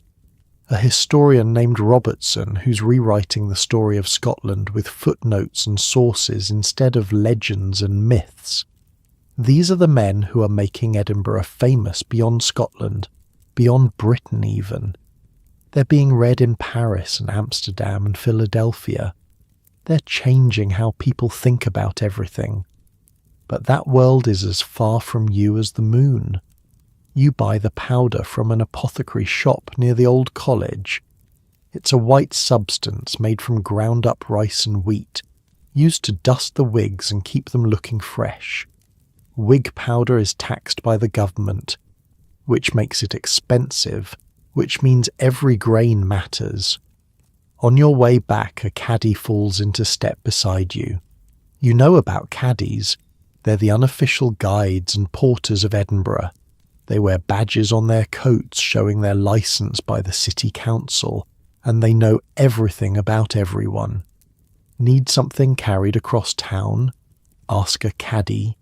Need to find a particular person in the maze of closes and tenements? A caddy can take you right to their door. Need information about anything at all? A caddy probably knows, and for the right price he'll tell you. They come from all over. Some are local lads who grew up in the old town. Others are Highlanders who came down looking for work and found this. The term comes from the French, people say. Cadet, a younger son, someone without an inheritance. Someone who has to make his own way. This one is middle-aged, with a weathered face and a blue bonnet pulled low over his forehead. He carries a basket on his back, held by a leather strap around his forehead. His coat is worn but clean, the badge polished and visible. "Young master," he says, "wig-maker's boy, aren't you?" You nod, wary. Caddies don't just start conversations for no reason. "I know your master. Good man. Pays his debts on time. Makes wigs for some important people, doesn't he? Lawyers, judges, men who sit in the courts and decide who lives and who dies. What do you want?" The caddy smiles. It's not a friendly smile. "I want to share some information," he says. "Free of charge. Consider it a gift. Nothing's free in Edinburgh, true enough. But some gifts have strings attached and some don't. This one, you decide what to do with." He leans closer. His breath smells of ale and onions. "Word is," he says quietly, "there's ships gathering at French ports. Men and arms. Not merchants. Soldiers. And not just any soldiers. Scots who've been in French service. Highland regiments. Men who know how to fight. You feel a chill that has nothing to do with the weather. Who says?" The caddy shrugs. "People who know. People who've been watching the ports. Who read the letters that come on trading ships. The young prince, they say. Charles Edward himself. He's finally going to make his move. This summer maybe, or spring. The French are backing him. Ships and gold and promises of more to come. You look around. The street is crowded. Anyone could be listening. Why are you telling me this? Because your master's customers include some powerful men," the caddy says. "Men who might want to know which way the wind is blowing, and because a smart lad like you might want to think about where his loyalties lie before things get complicated." He touches his bonnet and disappears into the crowd, leaving you standing there with your basket of horsehair and meat and powder, your heart beating faster than it should. The rest of the day passes in a blur. You work at your bench, preparing materials, sorting hair by length and colour, mixing powder into the exact consistency Mr. Crawford demands. But your mind is elsewhere.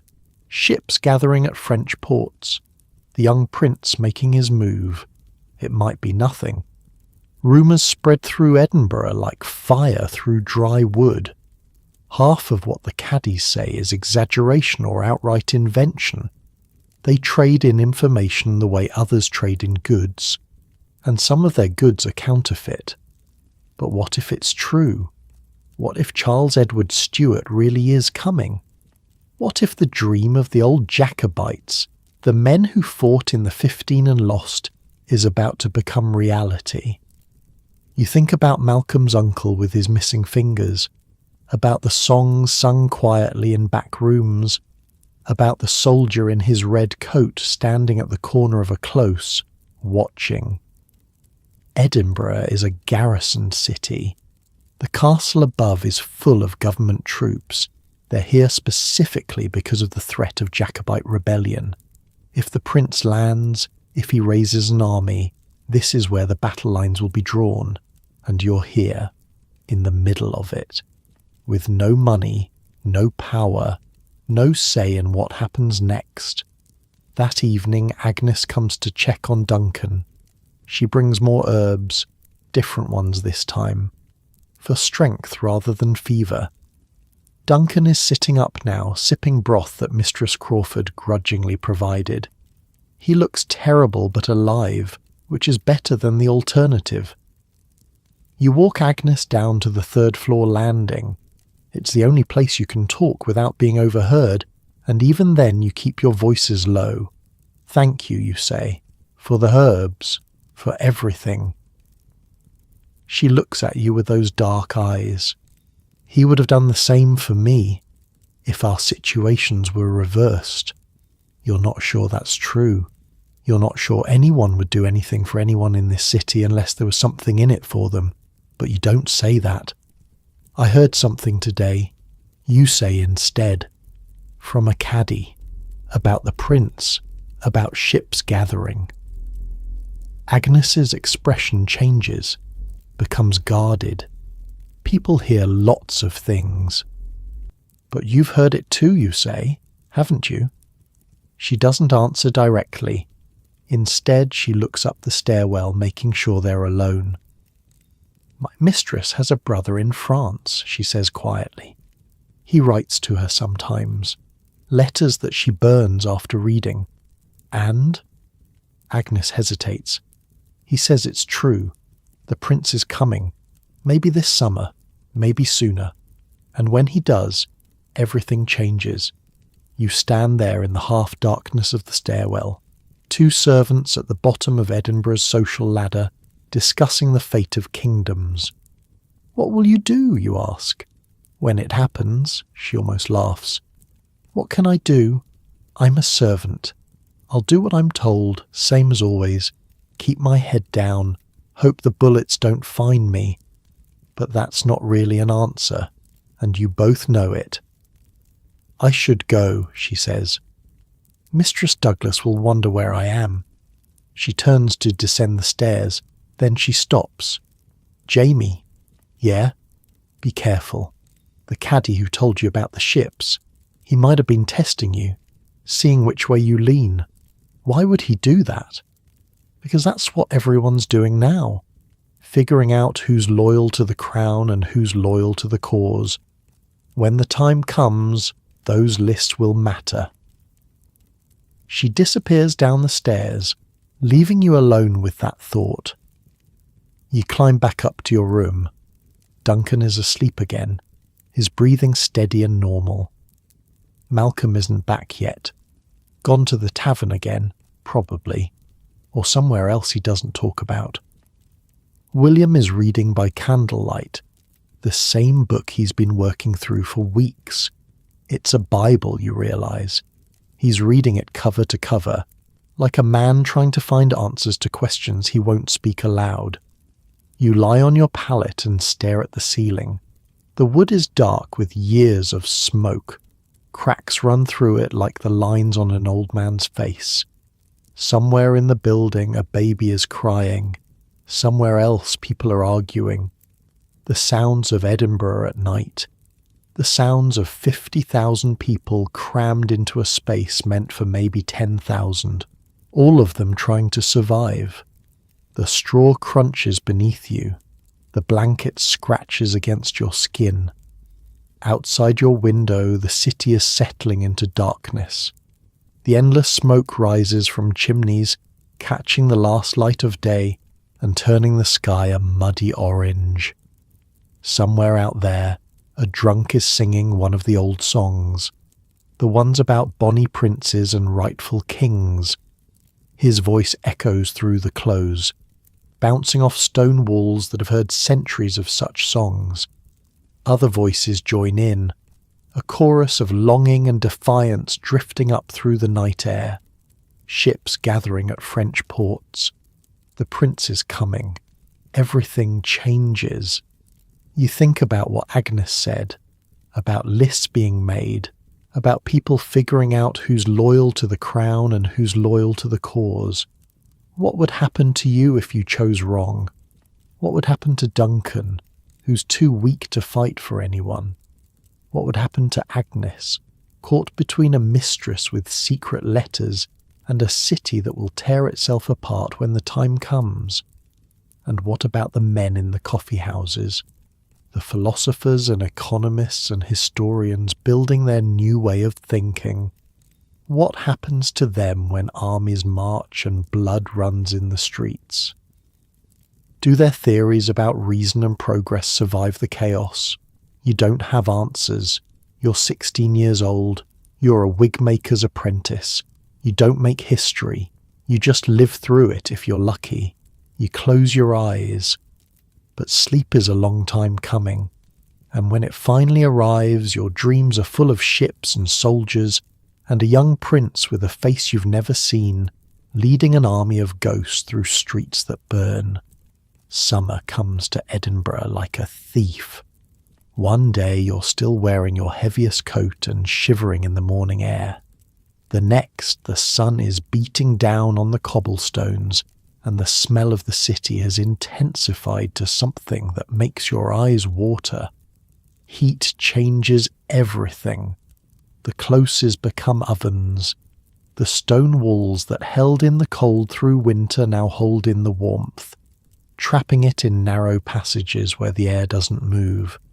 You walk through them and feel the heat pressing against you from all sides. Above, below, left, right. There's no escape from it. The smells that were merely unpleasant in February become unbearable in July. The waste that froze solid in the gutters now bakes and festers in the sun. It doesn't just smell anymore. It has texture. It has weight. You can taste it on your tongue when you breathe. You learn to breathe through your mouth. Everyone does. It doesn't really help, but it feels like you're doing something. At night, the heat doesn't break. It just softens slightly. You lie on your pallet in the cramped room on the 5th floor, the straw scratching against your sweating skin, and you try to sleep. Duncan coughs in his corner. William reads his Bible by candlelight, the flame adding its own small heat to the room. Malcolm is restless, turning and turning on his pallet, muttering things you can't quite hear. The days blur together in a haze of heat and work. You sit at your bench in the shop, your fingers sticky with sweat, trying to work horsehair that doesn't want to cooperate.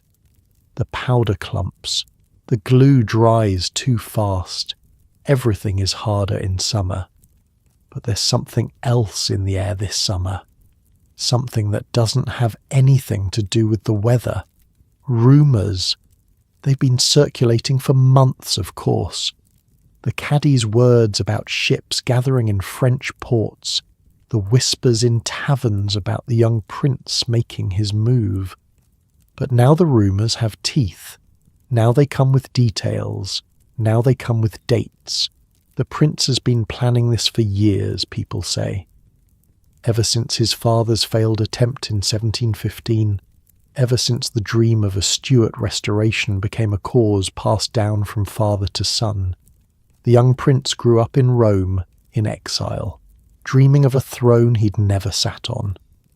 And now, finally, he's doing something about it. August. That's when you first hear a specific date. A man came into the shop one morning, a customer, one of the advocates who buys his wigs from Mr. Crawford. You've seen him before, a nervous man with soft hands and darting eyes. Today those eyes are wilder than usual. He was sweating more than the weather warranted. His wig was askew on his head. His coat was buttoned wrong. He pulled Mr. Crawford aside and spoke to him in low tones while you pretended to work and listened as hard as you could. Your hands moved automatically, combing horsehair, while your ears strained to catch every word. The prince has landed. Those 4 words. You heard them clearly even through the muffled conversation. The prince has landed. Your hands stopped moving. Your heart did something strange in your chest. Where? Somewhere in the west. The Hebrides. Some island nobody's ever heard of. Eriskay, someone said later. A tiny speck of land at the edge of the world. How many men? Not many. A few dozen, maybe. 7 men of Moidart, they're calling them. The prince and his closest advisers, landing on a beach with nothing but hope and a handful of weapons. But that's not the point, is it? He's here, on Scottish soil, and now we wait to see what happens. The advocate left without his wig, said he'd send someone for it later. He had other things to attend to, arrangements to make. Decisions to consider, the kind of decisions that could mean life or death depending on which way the wind blows. Mr. Crawford stood in the middle of his shop for a long time after that, just standing there, staring at nothing. His face was blank in that way you've learned to recognize, the way people look when they're thinking things they don't want anyone to see. When he finally moved, he went to a cabinet in the back room and pulled out a bottle of whiskey that you didn't know existed. Good whiskey, Highland whiskey, the kind that costs more than you make in a month. He poured himself a glass and drank it in one swallow. Then he poured another. Then he looked at you. You heard nothing, he said. You understand. Nothing. You nodded. Whatever you think you heard, whatever you think you know, you keep it to yourself. These are dangerous times. A careless word can get a man hanged. I understand. Good. Get back to work. That was 2 weeks ago. Since then, the city has transformed. The garrison in the castle has doubled, then doubled again. Red-coated soldiers march through the streets in formations now, not just the occasional patrol you used to see. Their boots thunder on the cobblestones. Their muskets gleam in the summer sun. Their faces are hard and watchful. Cavalry assembles before the fortified gates of the castle, horses stamping and snorting, riders checking their weapons. The jingle of harness and the creak of leather fills the air. These are professional soldiers, veterans, men who know how to kill and have done it before. The message is clear. We're ready. We're watching. Don't even think about it. But the other message is also clear. They're scared. The government troops are here because the government is scared. Because a prince with a handful of men has landed on an island in the west, and suddenly everything that seemed stable and permanent is revealed to be fragile as glass. Because the Jacobite cause, which everyone thought was dead after 1715, is stirring again. You can feel the fear in the city, in the way people talk in lowered voices, in the way they glance over their shoulders before saying anything, in the way the taverns have grown quieter, the songs more careful, the laughter more nervous. Everyone is waiting. Everyone is watching. Everyone is trying to figure out which way to jump when the time comes. Malcolm left 3 days ago. He didn't say goodbye properly, just woke you up in the middle of the night, his hand on your shoulder, his face close to yours in the darkness. I'm going, he said. His voice was barely a whisper. Duncan was snoring. William was breathing the slow breath of deep sleep. Malcolm had been careful not to wake them. Where? North. My uncle's connections. The clans are gathering. Cameron of Lochiel has declared for the prince. MacDonald of Clanranald. More every day. There's going to be fighting, and I want to be on the right side of it. Which side is that? He looked at you like you'd asked a stupid question. His eyes were bright in the darkness, excited, alive in a way you'd never seen before. The winning side, he said. The prince is going to march south. He's going to take Edinburgh. He's going to take London. And when it's all over, the men who stood with him will be rewarded. Lands, titles. Everything that was taken from us will be returned. You wanted to argue. You wanted to point out that the last rising failed, that the government has more soldiers, more guns, more money, that the Highlands against the might of Britain is not a fair fight. But you didn't say any of that, because you could see that Malcolm wasn't really talking to you. He was talking to himself, convincing himself, and nothing you said was going to change his mind. Be careful, you said instead. He grinned. That reckless grin you'd seen 100 times in the tavern when he'd had too much ale. Careful's for old men, he said. I'm going to be a hero. And then he was gone. Down the stairs, out into the night, heading for the Highlands where an army was supposedly gathering around a prince most people had never seen. His few possessions bundled in a cloth sack over his shoulder, his footsteps fading into silence. You didn't sleep the rest of that night. Mr. Crawford was furious when he found out. An apprentice abandoning his contract is a serious matter. There are guild rules, legal consequences, penalties that can follow a man for the rest of his life. But what can he do? Send the constables after Malcolm? Report him to the authorities? In these times, when nobody knows who's loyal to whom, that kind of action could bring trouble nobody wants. The constables might start asking questions. They might wonder why Mr. Crawford's apprentice ran off to join the rebels. They might wonder what Mr. Crawford himself thinks about the Stuart cause. So Malcolm's name is simply not spoken anymore. His pallet is empty. His tools are given to Duncan, who's recovered enough to work again. Life goes on, the way life always goes on. But you think about him. Every night lying in the dark you wonder where he is, whether he's reached wherever he was going, whether he's picked up a sword or a musket and joined the prince's army, whether he's still alive. The Highlands are a long way from Edinburgh, and the news that comes from there is scattered and unreliable. One day you hear the clans are rallying by the thousands, the next day you hear the rising has already failed. You don't know what to believe. Agnes thinks he made the right choice. You've been seeing more of her lately, not in any official way. Neither of you has time for courting, even if your masters would allow it. But you find excuses to cross paths. You linger in the stairwell when you know she'll be passing through. You offer to carry water for her when your own duties allow. You time your errands to coincide with hers. Little moments, stolen conversations, the brush of fingers when you hand her a bucket, the way she looks at you when she thinks you're not watching, the warmth in her voice when she says your name. It's foolish. You know it's foolish. You're an apprentice with 5 years left on your contract.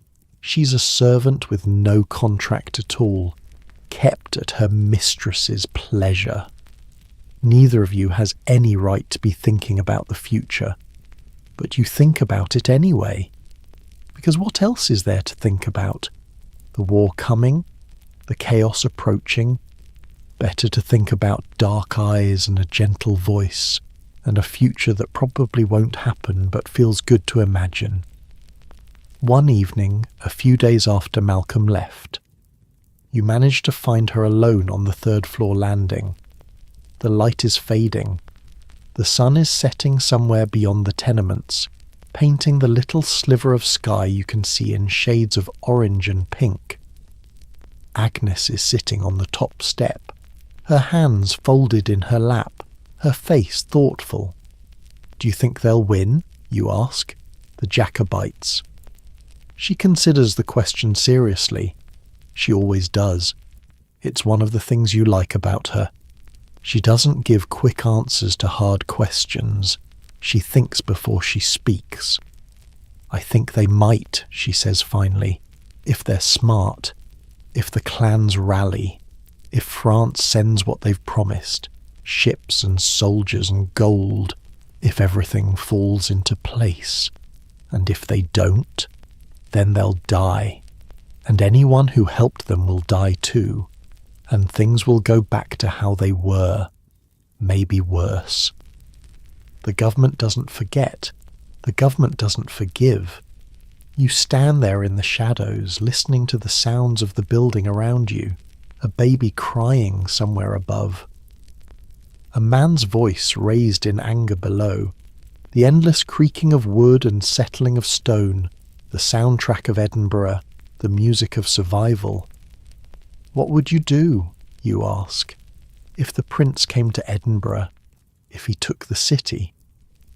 Agnes doesn't answer right away. She looks up the stairwell, then down, making sure you're alone. Her voice drops even lower when she speaks again. "My father," she says quietly. "He was out in the 15, before I was born. You didn't know that. He fought at Sheriffmuir, on the left wing where the Jacobites won their part of the battle. He thought they'd won everything. They hadn't. The army fell apart anyway. And my father came home with one arm missing and nothing to show for it but scars and nightmares. That's awful," she shrugs. "It's what happens to losers in wars. The winners get glory. The losers get scars and empty sleeves and children who grow up hungry. My father spent the rest of his life as a beggar on the streets of Glasgow. Died there too, in an alley, in the rain. Nobody even found him for 3 days. So you wouldn't support the prince." I didn't say that. My father hated the Hanoverians until the day he died. Called King George a German pretender. Sang the old songs when he was drunk, which was often. He believed in the cause even after it cost him everything. "And you?" Agnes is quiet for a long moment. The light continues to fade around you. The shadows grow longer. "I believe in surviving," she says. "That's all. Whatever happens, I plan to be alive when it's over. You understand that. You feel the same way, mostly. But there's something else, too. Something that stirs when you hear the old songs. Something that wonders what it would be like to fight for something bigger than yourself. To be part of something that matters. To have your life mean more than wigs and powder and endless days at a workbench." You don't say any of that to Agnes. She's too practical for such thoughts. But you think them, late at night, when sleep won't come. It's the first week of September when everything changes. You're in the shop, working on a wig for some minor lord who needs it for a dinner party. The horsehair is cooperating for once. The powder is mixing smoothly. It's the kind of work that lets your mind wander. And then the bells start ringing. Not the normal bells, not the church bells calling people to worship, not the Tronkirk marking the hour. These are alarm bells, warning bells, the kind of bells that mean something is very wrong. Mr. Crawford goes to the door and looks out. You follow him. The high street is chaos. People are running, some toward the castle, scrambling up the steep streets toward the safety of those ancient walls, some away from it, fleeing down toward the cannon gate and the roads that lead out of the city. Soldiers are shouting orders that nobody follows. A sedan chair tips over as its carriers flee, spilling an elderly woman onto the cobblestones. Nobody stops to help her. She lies there screaming while the crowd surges around her. What's happening, you ask? A man runs past. He's dressed like a clerk, ink stains on his fingers, spectacles knocked askew on his face, terror in his eyes. "The Jacobites," he shouts. "They've beaten the army. They're coming." Beaten the army?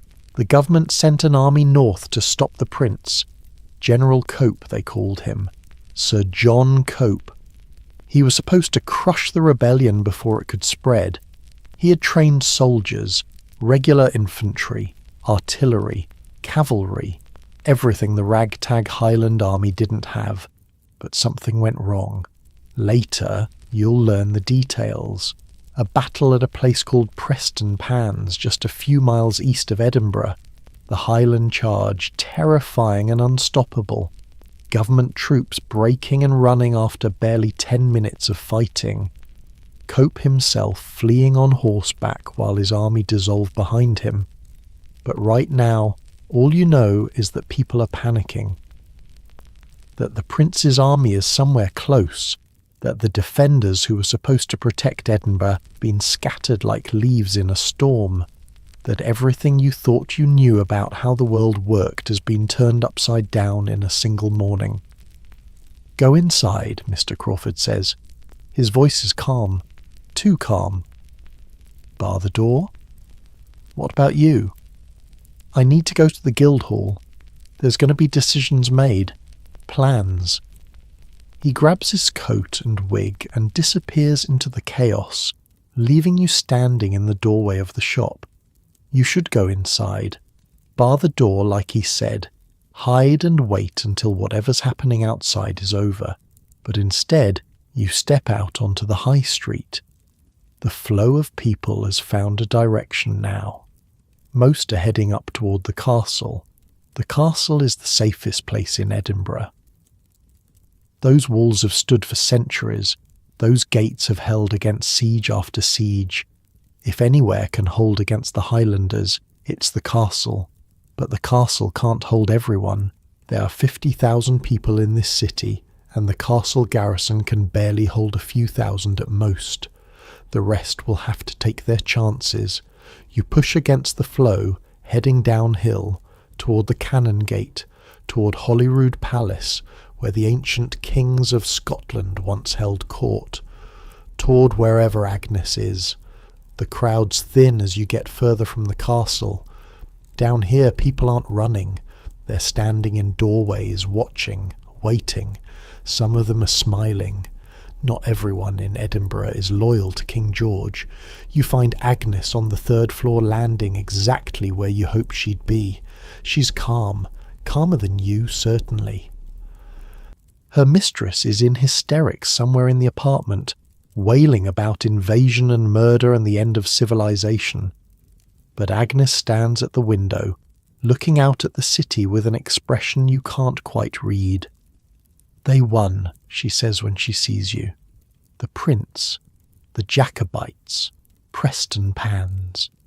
I heard from a footman who came running from the high street. The government army's destroyed. General Cope is running for his life, and the prince is coming here. What happens now? Now?" She turns to face you. Her dark eyes meet yours. "Now we find out what kind of city this is." Through the window you can see smoke rising from somewhere to the east. The sound of bells has faded to a distant clamour. The sun is setting behind the castle, painting the sky in shades of red and orange.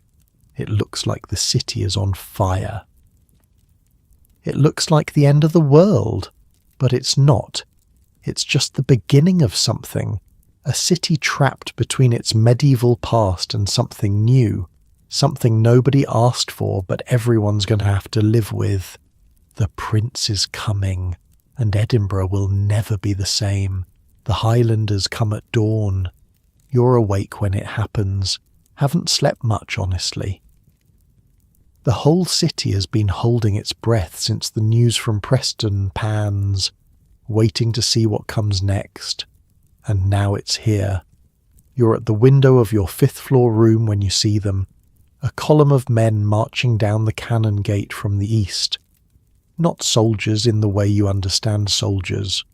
No neat red coats, no polished boots, no drums beating time. These men wear kilts and plaids in colours that seem strange against the grey Edinburgh stone. Tartans of green and blue and red, patterns you don't recognise, patterns that belong to clans and families from places you've never been. The Highlands, that wild country to the north where the old ways still hold.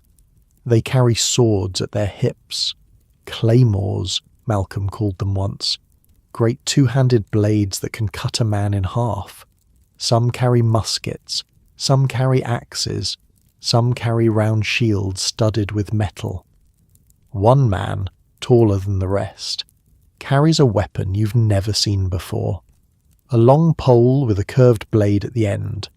A Lochaber axe, you'll learn later. Good for pulling men off horses. They move like water flowing downhill. No formations, no marching in step, no drums or fifes. Just a steady stream of men who look like they've been walking for days and could walk for days more. Their faces are weathered. Their clothes are travel-stained. Some are barefoot despite the cold cobblestones, and they're singing. It's not a marching song like the government soldiers sing. It's something older, something that rises and falls in patterns you don't understand, in words you can't follow. A song in Gaelic, the old tongue, the language of the mountains. It sounds like sadness and defiance mixed together. Duncan joins you at the window. He's been recovering well, strong enough to work again, though he still tires quickly. Jesus, he says quietly. You don't say anything. There's nothing to say. The Netherbow port stood open for them. That's the gate at the eastern end of the High Street, the boundary between Edinburgh proper and the Cannon Gate beyond. Someone opened it in the night, someone loyal to the Prince, or someone who saw which way the wind was blowing and made a practical decision. Either way, the city is theirs now. Within an hour, the Highland army has spread through Edinburgh like spilled wine on a tablecloth. They're everywhere, in the closes and wynds, on the high street, in the grass market, gathered in groups talking in a language you don't understand.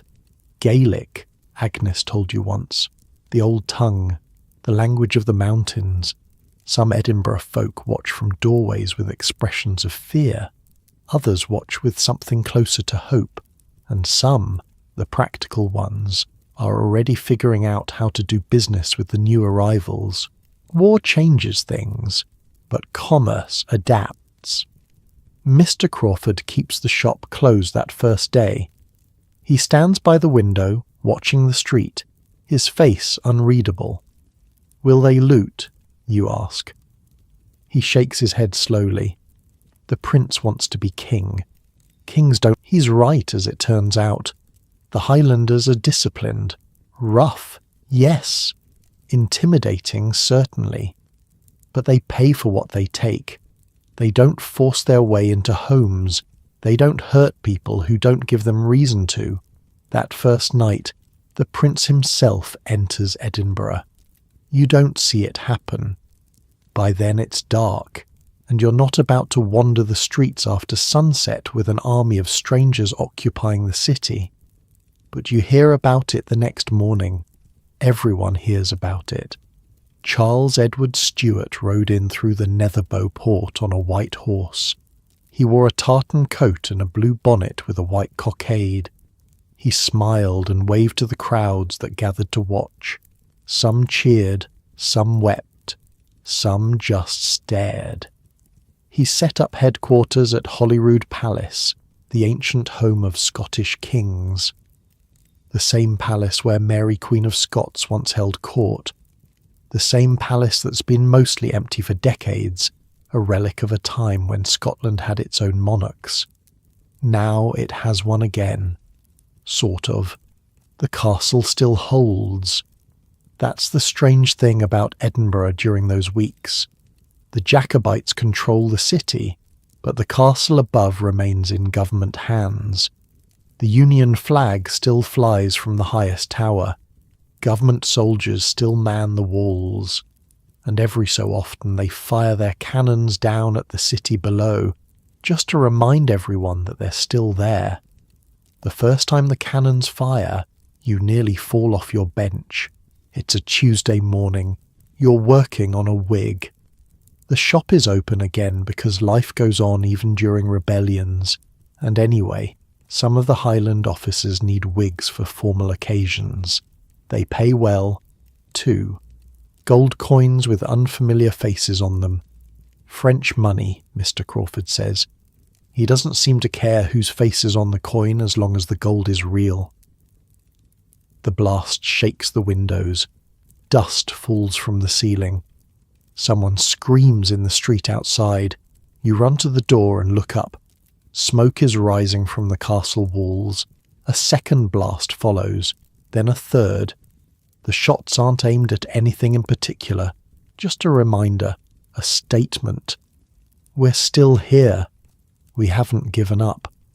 The Highlanders in the street don't seem particularly bothered. A few of them look up at the castle and make rude gestures. One laughs and says something in Gaelic that makes his companions laugh too. It becomes routine after a while. The cannon fire, the smoke, the casual defiance of the men who now control the streets. You learn to keep working through it. Everyone does. Life under occupation is strange. The courts aren't sitting anymore. The judges have fled or gone into hiding. The advocates who used to strut down the high street in their wigs have mostly vanished. Some went to the castle before the gates closed. Some fled south to Newcastle or York. Some are still here but keeping their heads down, waiting to see which way things go. The city guard has melted away.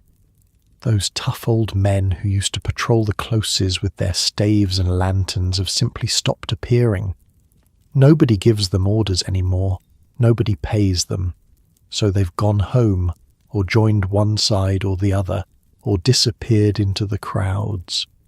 The old systems of order and control have simply stopped working, but new systems emerge.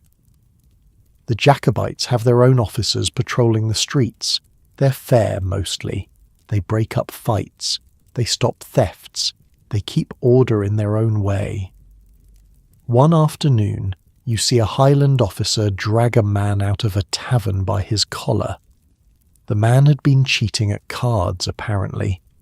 The officer makes him return the money he stole, then gives him a kick in the backside and tells him to behave. Different from the old city guard. More direct. Less paperwork. The churches still hold services. St. Giles is open every Sunday, and the minister preaches carefully neutral sermons about God's will and the importance of peace. He doesn't mention the prince or the king or anything that might get him in trouble with either side. The shops still open, the markets still function, people still need to eat, still need clothes, still need all the things they needed before the world turned upside down, and life goes on. The market's still open. The flesh market still smells of blood and meat. The vendors in the grass market still haggle over grain and livestock. Money still changes hands. Deals are still struck. The only difference is that now some of the customers wear kilts and speak Gaelic, and sometimes they pay with French gold instead of British shillings. Some things don't change even when everything changes. Agnes finds you on the third-floor landing one evening, about a week into the occupation. The sun is setting, and the castle's silhouette is stark against the orange sky. "Have you seen him?" she asks. "Seen who?" "The prince." You shake your head. "I haven't either, but I've heard things." "What things?" She leans against the wall, tired from a long day of work.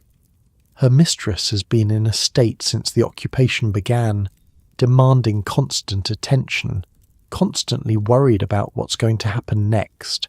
They say he's young, handsome, that he dances at Holyrood every night with all the ladies of Edinburgh who've decided to support the cause, that he speaks with a strange accent, not quite Scottish, not quite Italian, that he drinks too much sometimes, that he believes God is on his side. Sounds like a lot of rumours. Agnes smiles faintly. Everything's rumours now. Nobody knows what's true and what's not. We just have to wait and see. She's quiet for a moment. Malcolm's with them, she says. Someone saw him in the street wearing a sword and a white cockade. Is he all right? Looked healthy enough. Looked happy even. Like he'd found something he was looking for. You think about Malcolm, about the nights in the tavern, listening to him talk about his uncle and the old cause, about the morning he left, his face set with determination, his bundle slung over his shoulder. He made his choice, you say. We all make choices. The question is whether we have to live with them or die with them. The days blur together. You work, you eat, you sleep fitfully. You steal moments with Agnes when you can. You watch the Highlanders in the street and try to understand what's happening. The prince holds court at Holyrood. Important men come and go. Plans are made. Orders are given. An army is gathering, growing larger every day as more clans arrive from the north. They say he's going to march south, into England, all the way to London if he can manage it.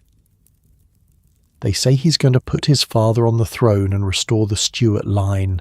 They say everything's going to change. But here, on the 5th floor of a tenement on the high street, in a city caught between a castle that won't surrender and a prince who won't leave, nothing feels like it's changing at all. You still wake up cold. You still eat thin broth and stale bread. You still work at your bench, shaping horsehair into wigs for men who think they're important. You still breathe through your mouth to avoid the smell. You still fall asleep to the sounds of a city that never truly rests. The castle fires its cannons every few days. The Highlanders ignore them. The prince dances at Holyrood. The merchants count their coins. The poor struggle to survive, same as always. Occupation, you're learning, is just another kind of normal. One afternoon in early October you finally see him. You're on an errand for Mr. Crawford, a delivery to a house near the Cannon Gate, a wig for some minor noble who's thrown his lot in with the Jacobites. The man wants to look his best at the prince's court, apparently. Even rebellions need proper grooming. The wig is wrapped in cloth and tucked under your arm. You're walking fast, head down, trying not to attract attention. The Cannon Gate is busier than usual today. More soldiers, more horses. Something's happening. And then you hear cheering. You look up. A procession is coming up the Cannon Gate from Holyrood. Horsemen first, sitting tall on their mounts, swords at their sides. Then footmen in mismatched uniforms, some wearing the white cockade, some carrying flags. Then a coach pulled by matched grey horses, the finest horses you've seen since the occupation began. People are lining the street, some cheering, some waving white handkerchiefs, some just watching with expressions you can't read. A woman near you is crying. An old man has taken off his hat and is holding it over his heart. And there, riding at the head of the procession, is a young man on a grey horse. He's wearing a tartan coat over a white shirt, the fabric fine enough that it catches the light. A blue bonnet with a white cockade sits at an angle on his head. He's smiling, waving to the crowd, every inch the confident prince. The rightful king, his supporters would say. The pretender his enemies would call him. He's also younger than you expected, mid-20s maybe. 24, someone said, younger than Malcolm. Younger than some of the men who've come to fight for him, handsome in a soft, almost pretty way. There's a look about him that reminds you of the portraits you've seen in wealthy homes, a look of breeding, of noble blood. But there's something else too, something about his eyes that catches your attention, something distant, like he's not entirely here, not entirely looking at the people cheering for him, but at something beyond them, a vision only he can see, a crown that doesn't exist yet, a throne in London that he believes is rightfully his. For a moment his gaze sweeps across the crowd and lands on you. You freeze. The noise of the crowd fades. The cheering becomes a distant roar. For that single heartbeat, there's only you and the prince, separated by a few feet of cobblestone and a gulf of wealth and birth and destiny. His eyes are blue, pale blue, like winter sky. Then his gaze moves on, his smile unchanged, his hand still waving. You're nobody, just a wig-maker's apprentice in a crowd of hundreds. He's already forgotten you exist, but you won't forget him. You deliver the wig, you collect the payment, you walk back to the shop in a daze. The streets are quieter now, the procession has moved on, the crowds have dispersed. Edinburgh is settling back into its new normal, occupation, waiting, not knowing what comes next. Above you, the castle still squats on its massive foundation, 300 feet of stone and defiance. The Union flag snaps in the wind. The government soldiers watch from the walls. They're still up there, still waiting, still refusing to surrender. And down here, in the city that belongs to neither side, life continues. That night, lying on your pallet staring at the smoke-stained ceiling, you think about that moment, about the look in the prince's eyes, about what it means to believe in something so completely that you'd risk everything for it. The prince believes he's going to win. You could see it in his face. He thinks he's going to march south, take London, put his father on the throne. He thinks God is on his side. He thinks destiny is on his side. Maybe he's right. Or maybe he's a young man on a grey horse, riding toward a disaster he can't see coming. You think about Malcolm, somewhere out there with a sword at his hip and a white cockade on his bonnet. About Agnes, trying to survive in a household where the mistress corresponds with exiles in France. About Duncan, still coughing sometimes at night. His lungs never quite right since the fever. About yourself, a wig-maker's apprentice who doesn't matter to anyone, caught in the middle of something he didn't ask for. The cannons from the castle boom in the distance. A reminder, a warning, a statement that nothing is settled yet. You close your eyes. Tomorrow will be another day of occupation, another day of uncertainty, another day of waiting to see what happens next. The prince will hold court at Holyrood. The castle will fly the Union flag. The merchants will count their coins. The poor will struggle to survive. And you'll wake up and do it all again. But tonight, you dream of horses and tartans and a prince with winter sky eyes who looked right through you, seeing something you can't imagine, reaching for a future that may never come. Outside, Edinburgh sleeps, or pretends to sleep, a city trapped between two flags, two kings, two possible futures. The wind carries the smell of smoke and stone and the distant salt of the sea. And somewhere, in palaces you'll never see, powerful men are making decisions that will shape what comes next. You sleep through it all. Tomorrow will come soon enough. They leave on a cold morning in late October. You watch from the window as the Highland army marches out of Edinburgh, heading south toward England, toward London, toward the throne that the prince believes belongs to his father. The sound reaches you first. Pipes, those strange wailing instruments that the Highlanders carry. Music that doesn't sound like any music you've heard before. It sounds like grief and defiance mixed together, like something ancient waking up after a long sleep. Then the drums, a steady rhythm that carries up through the closes and winds, the heartbeat of an army on the move. It takes hours for them all to pass, clan after clan, regiment after regiment, men in tartans carrying weapons their grandfathers carried, claymores strapped to backs, muskets over shoulders, round shields painted with symbols you don't recognise. Some are singing, old songs in Gaelic, passed down through generations. Some are silent, faces set, eyes forward. Some look back at the city they're leaving behind. A wife, a child, a place that might not exist when they return. Most don't look back. They've already said their goodbyes. You spot a few faces you recognise from the occupation. A big man with red hair who used to patrol near the shop. A young soldier, barely older than you, who once asked for directions in broken English. They're part of something now, part of history. And you're up here, watching through a window. The prince rides at the front. You can just make him out in the distance.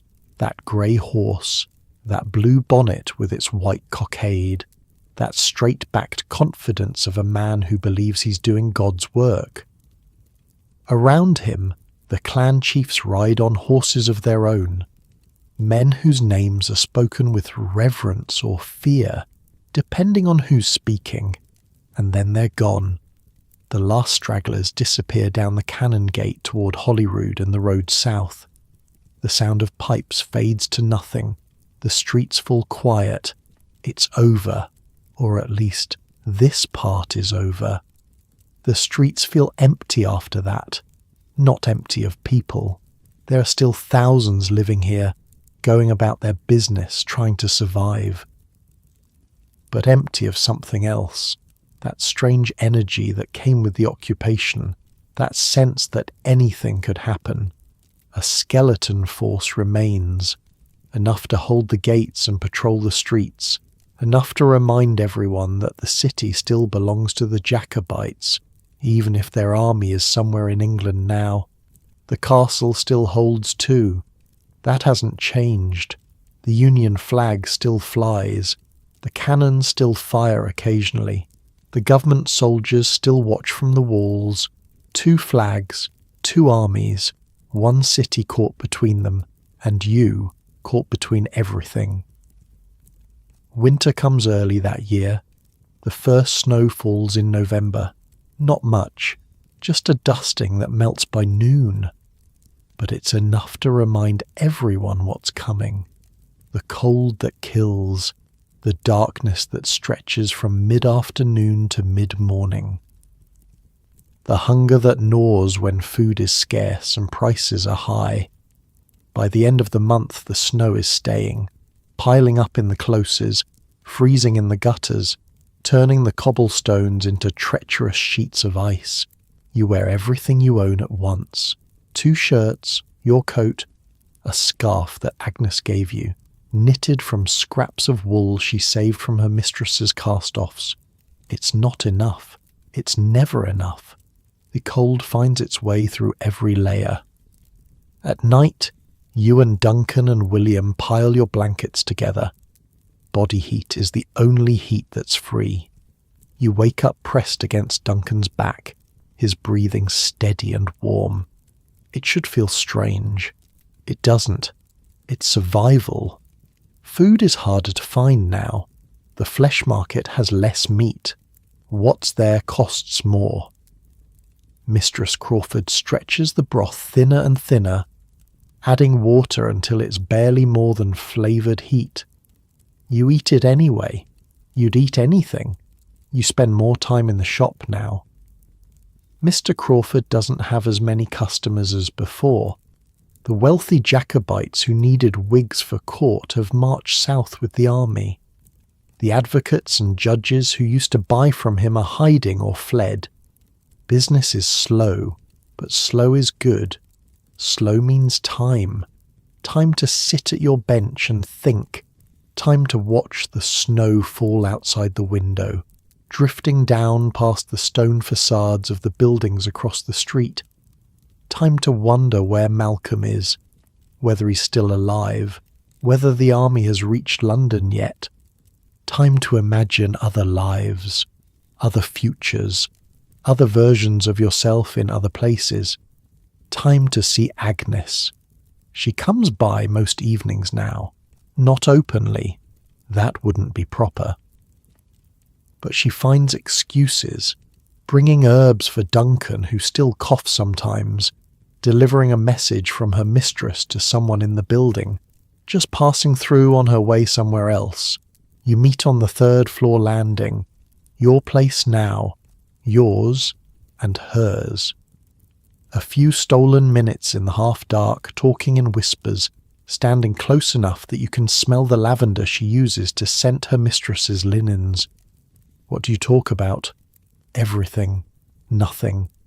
The small details of your days, the work that never ends, the food that's never quite enough, the cold that seeps through stone walls and wooden floors.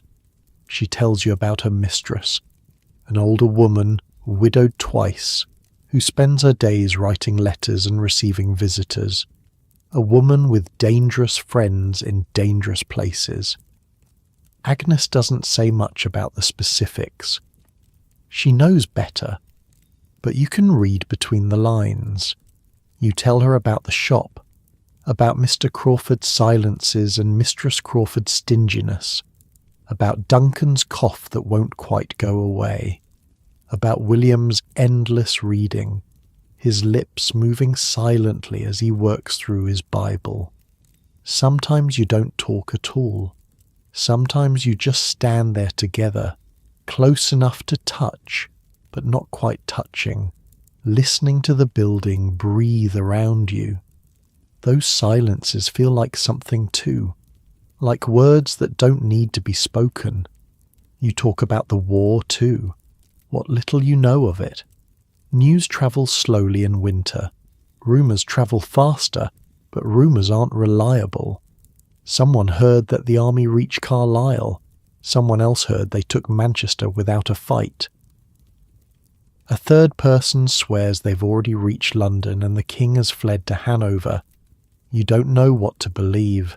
You've learned that wanting something to be true doesn't make it true. Agnes is more practical than you. She listens to the rumours and sorts them into piles. Likely, unlikely, impossible. They're still marching, she says one evening. That's all we know for certain. They haven't won yet and they haven't lost yet. What happens if they win? Then everything changes. The Stuarts come back. The Hanoverians leave. Scotland gets a king again. Or at least a king's son. Would that be good? She's quiet for a moment. It would be different. Different isn't always good. But it's not always bad either. And if they lose, then everything stays the same. Or gets worse. The winners punish the losers. That's how it's always been. You stand there in the shadows, listening to the buildings settle around you, footsteps above, voices below, the eternal sounds of people living on top of each other, sharing walls and floors and the air they breathe. What do you want, you ask? Agnes looks at you, really looks, in a way she doesn't usually. I want to not be afraid, she says. I want to wake up one morning and not wonder if today's the day everything falls apart. Is that possible? She almost smiles. Probably not. But you asked what I want, not what's possible. December arrives with ice. The North Loch freezes over. Children skate on it, or try to.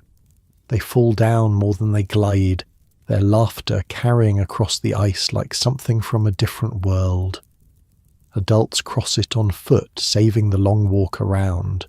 Old women carrying baskets. Merchants with carts that slide and skid. Everyone taking risks because the cold makes everything a risk. The cold is brutal now. It gets into everything. Your fingers ache at your workbench, stiff and clumsy on the horsehair. Your breath fogs the air even inside, hanging in clouds that drift before dissolving. Frost forms on the inside of windows.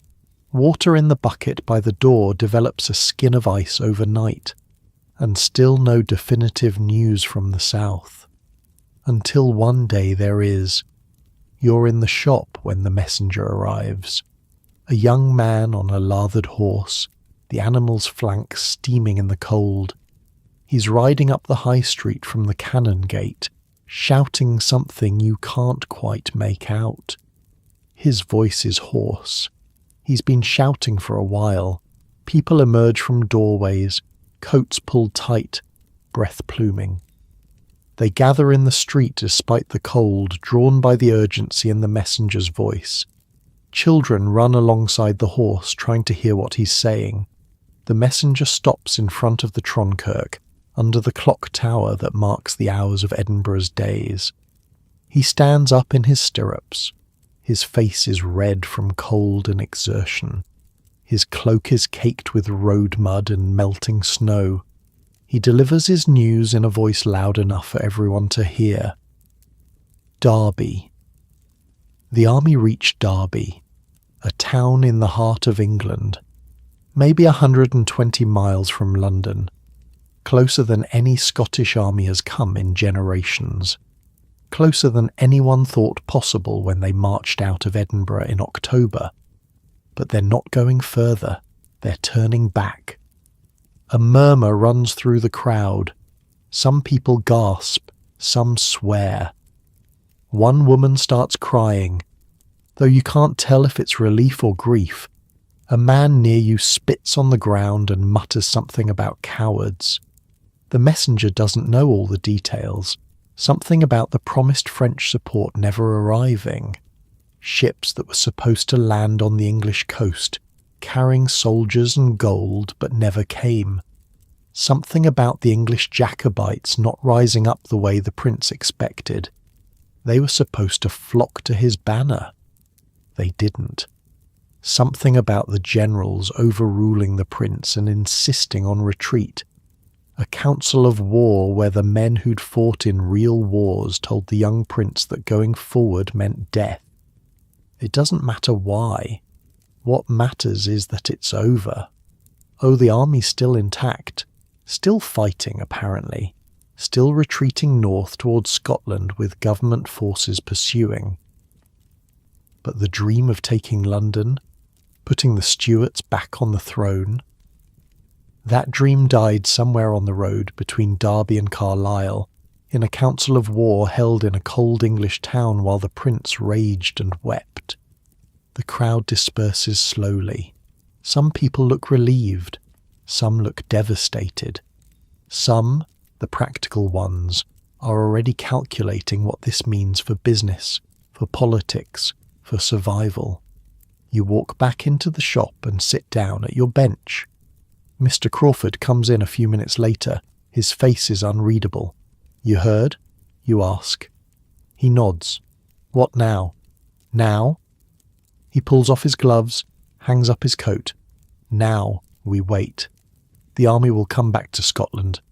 There'll be more fighting, more chaos, and eventually one side will win and the other side will lose. And us?" He looks at you with something that might be pity. "We survive. That's what people like us do.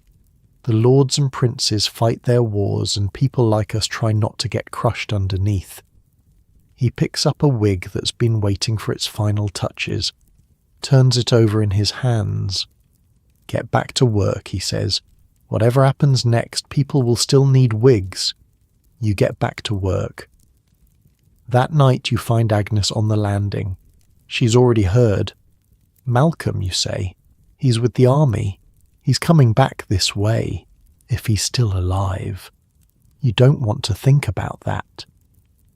Agnes is quiet for a long moment, longer than usual. My mistress has been burning papers, she says finally, all day. Everything her brother ever sent her from France. She's afraid of what happens when the government comes back. Will they come back? She shrugs. The prince is retreating. The army is falling back. Sooner or later the government wins or the Jacobites win, and right now it's not looking good for the Jacobites. You stand there in the dark. The building creaks around you. Someone's cooking something that smells like cabbage and hope. If things go bad, you say, really bad. What will you do? Agnes doesn't answer immediately. When she does, her voice is barely above a whisper. There's a cousin in Glasgow, on my mother's side. She's married to a shopkeeper there. Nobody important, nobody political. You could go there. Maybe.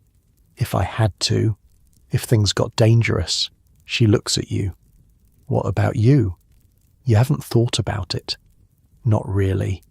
You've been so focused on surviving day to day that the idea of running, of starting over somewhere else hasn't crossed your mind. I don't know, you admit. I'm bound to Mr. Crawford for 5 more years. I can't just leave. You can if staying means dying. You don't have an answer for that. Above you, someone opens a door. Footsteps on the stairs.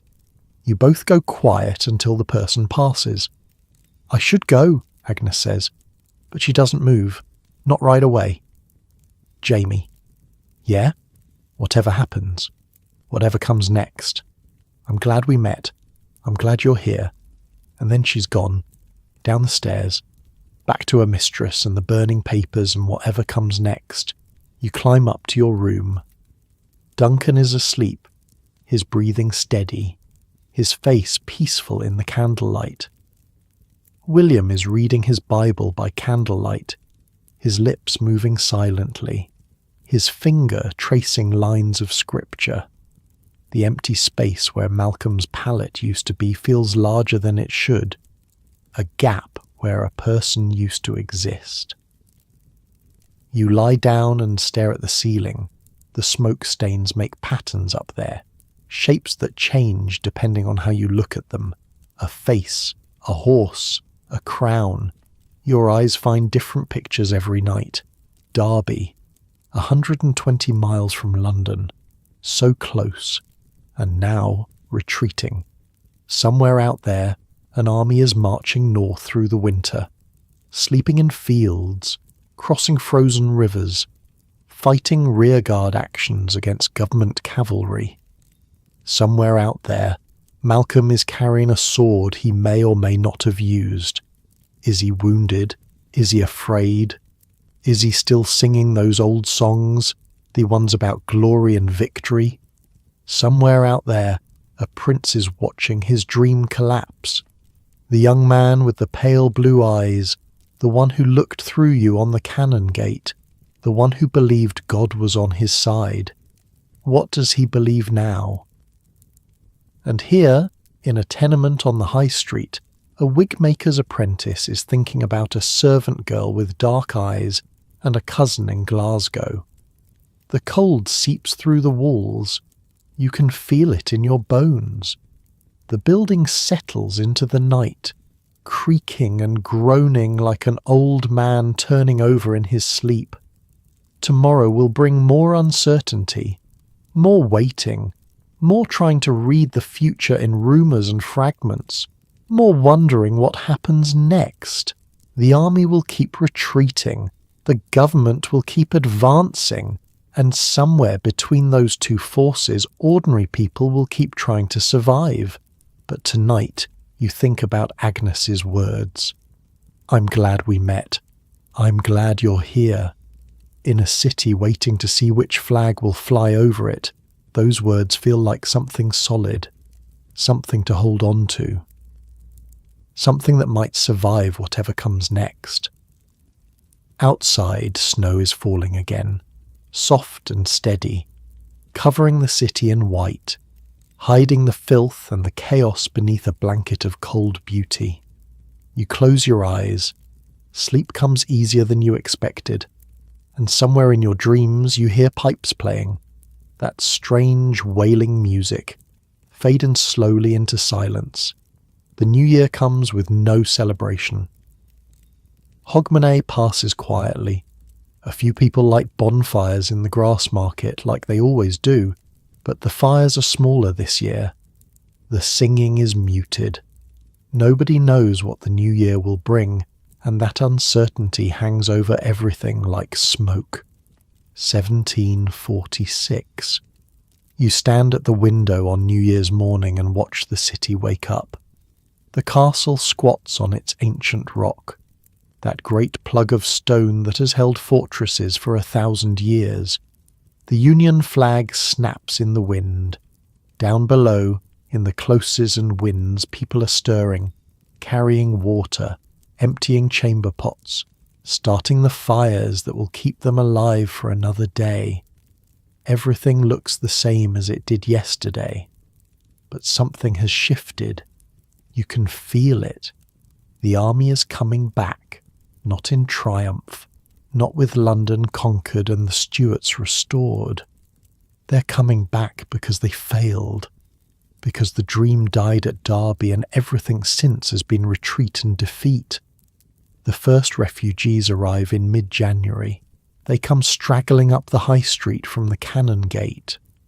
Not soldiers, families, women with children clinging to their skirts, the little ones too tired to cry, their eyes huge and dark in their pinched faces. Old men carrying bundles of possessions on their backs, everything they own wrapped in blankets or sheets. Young mothers with babies held tight against their chests, trying to shield them from the cold. Their faces are hollow with exhaustion. Their clothes are torn and filthy, caked with mud from roads that turn to rivers in the winter rains. Some are barefoot, their shoes worn through or lost somewhere along the way. Frostbite has turned their fingers and toes black.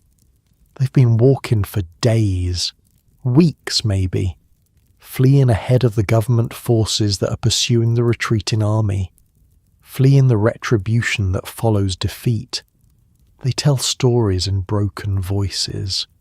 Villages burned, the thatched roofs set alight while families fled into the hills, livestock slaughtered in the fields, left to rot because there was no one to butcher them. Anyone suspected of Jacobite sympathies dragged away for questioning. Men taken from their beds in the night and never seen again. The reprisals have begun, and they're worse than anyone imagined. You watch them pass from the doorway of the shop. Mr. Crawford watches too, his face grim. A woman stumbles on the cobblestones, and the bundle on her back spills open. A few pieces of clothing, a cooking pot, a doll made of rags, its button eyes staring at the grey sky. She gathers it all up with shaking hands while people flow around her, too caught up in their own survival to help. Where will they go, you ask? Mr. Crawford shrugs. Wherever they can. They have family here, some of them. Cousins, second cousins. People they haven't seen in years but who might take them in because blood is blood. Others will find corners to sleep in, cellars that aren't quite flooded, closes that aren't quite full. The closes are already crowded. They'll be more crowded soon. A child walks past. A boy, maybe 7 or 8. He's alone. No parents in sight. His eyes are blank in that way you've seen before. The way Duncan's eyes were blank when the fever nearly took him. The look of someone who's seen too much. You wonder where his parents are. You don't ask. You're not sure you want to know. That night you see Agnes on the landing. Her face is drawn, worried. My mistress is packing, she says. Not all of it. just the valuable things, the things she doesn't want the soldiers to find. Where is she going? She's not going anywhere. Not yet. But she wants to be ready. You stand there in the dark, listening to the building around you. More footsteps than usual. More voices. The refugees are finding places to stay. Relatives taking in relatives. Strangers paying what little they have for a corner to sleep in. "Jamie," Agnes says quietly. "Yeah? If things get bad. Really bad. I might have to leave quickly. I might not be able to say goodbye." You feel something cold settle in your chest. Not surprise. You've known this was coming. But hearing it out loud makes it real. "I know. I don't want to go without seeing you. But if I have to, I understand." She reaches out and takes your hand. Her fingers are cold. They're always cold these days. Everyone's are. You hold on to her for a long moment. Then footsteps on the stairs above, and you both let go. Separate. Become strangers again, in case whoever's coming is watching. February brings news of fighting. The army is still intact, still retreating northward through a country that grows more hostile every day. They won a battle at Falkirk, someone says. A victory finally after months of defeat. The government troops broke and ran just like at Prestonpans. Maybe things are turning around, but even victories don't change the larger picture. The government has more men, more guns, more money, more time. They can afford to lose battles. The Jacobites can't. Every casualty is a loss they can't replace. Every week of fighting drains supplies they can't replenish. You hear the news and try to feel hope. But hope is hard these days. Hope takes energy, and energy is for survival. The skeleton force that held Edinburgh during the winter is gone now, retreated with the rest, heading north to join what remains of the Highland army. The castle garrison has started venturing out, reclaiming the streets they lost in September. Redcoats everywhere again. Patrols marching up and down the high street. Checkpoints at the ends of the major closes. Officers questioning anyone who looks suspicious. The old order reasserting itself. The old power returning. Most people keep their heads down. Whatever sympathies they had, whatever white cockades they wore, those are gone now. Hidden in drawers, buried in gardens, burned in fireplaces along with letters and documents that might prove dangerous if found. Nobody wants to be found on the losing side. You see people you recognize on the street. People who cheered when the prince rode through the city. People who drank toast to King James in taverns and sang the old songs with tears in their eyes. Now they walk past the red-coated soldiers without making eye contact. They answer questions with mumbles and shrugs. They've forgotten everything. They were never Jacobites. They never supported the cause. Survival is more important than loyalty. Always has been. Mr. Crawford reopens properly in March. The advocates are coming back, emerging from wherever they hid during the occupation. The judges are returning. The courts will sit again soon. Men who spent months pretending not to exist are emerging, dusting off their wigs, smoothing their coats, pretending nothing happened. Business picks up. Orders come in. There's something almost obscene about it. While an army is dying somewhere in the north, while men are fleeing through the hills with government cavalry hunting them down, you're shaping horsehair into curls for lawyers who'll sit in judgment on the survivors. But you do it anyway. You don't have a choice. The choice was made for you long ago, when you were born a third son to a tenant farmer with no land to spare. Your choices are work or starve. Everything else is luxury. Duncan works beside you now. He's mostly recovered, though he still coughs sometimes, especially in the damp weather. His fingers are slower than they used to be. His eyes tire quickly. But he's alive, which is more than many can say. William reads his Bible every night, the same passages, over and over. You've asked him what he's looking for. He just shakes his head. Maybe he doesn't know either. The spring rains come, cold and relentless. The closes become rivers of mud and worse. The stench, dampened by the winter cold, rises again as the temperatures climb. Everything smells like rot and waste, and too many people crammed into too small a space. You breathe through your mouth, same as always, and then, in April, the end comes. You don't know it's the end at first, just another rumour among hundreds, a battle somewhere in the north, a place called Culloden, near Inverness, someone says, though you don't know exactly where that is, somewhere in the Highlands, somewhere cold and wet and far from everything. But this rumour is different. This one doesn't change as it passes from mouth to mouth. The details stay the same no matter who's telling them. The army destroyed, the clans broken, thousands dead in less than an hour. Less than an hour. All those men, all those months of fighting, all that hope and fear and blood, ended in less time than it takes to eat breakfast. The prince is fleeing, running for his life, heading for the coast, for a ship, for France. The same France that promised to send help and never did. The same France that let him march to Derby and turn back with nothing. He's going back there now because there's nowhere else to go. It's over. For real this time.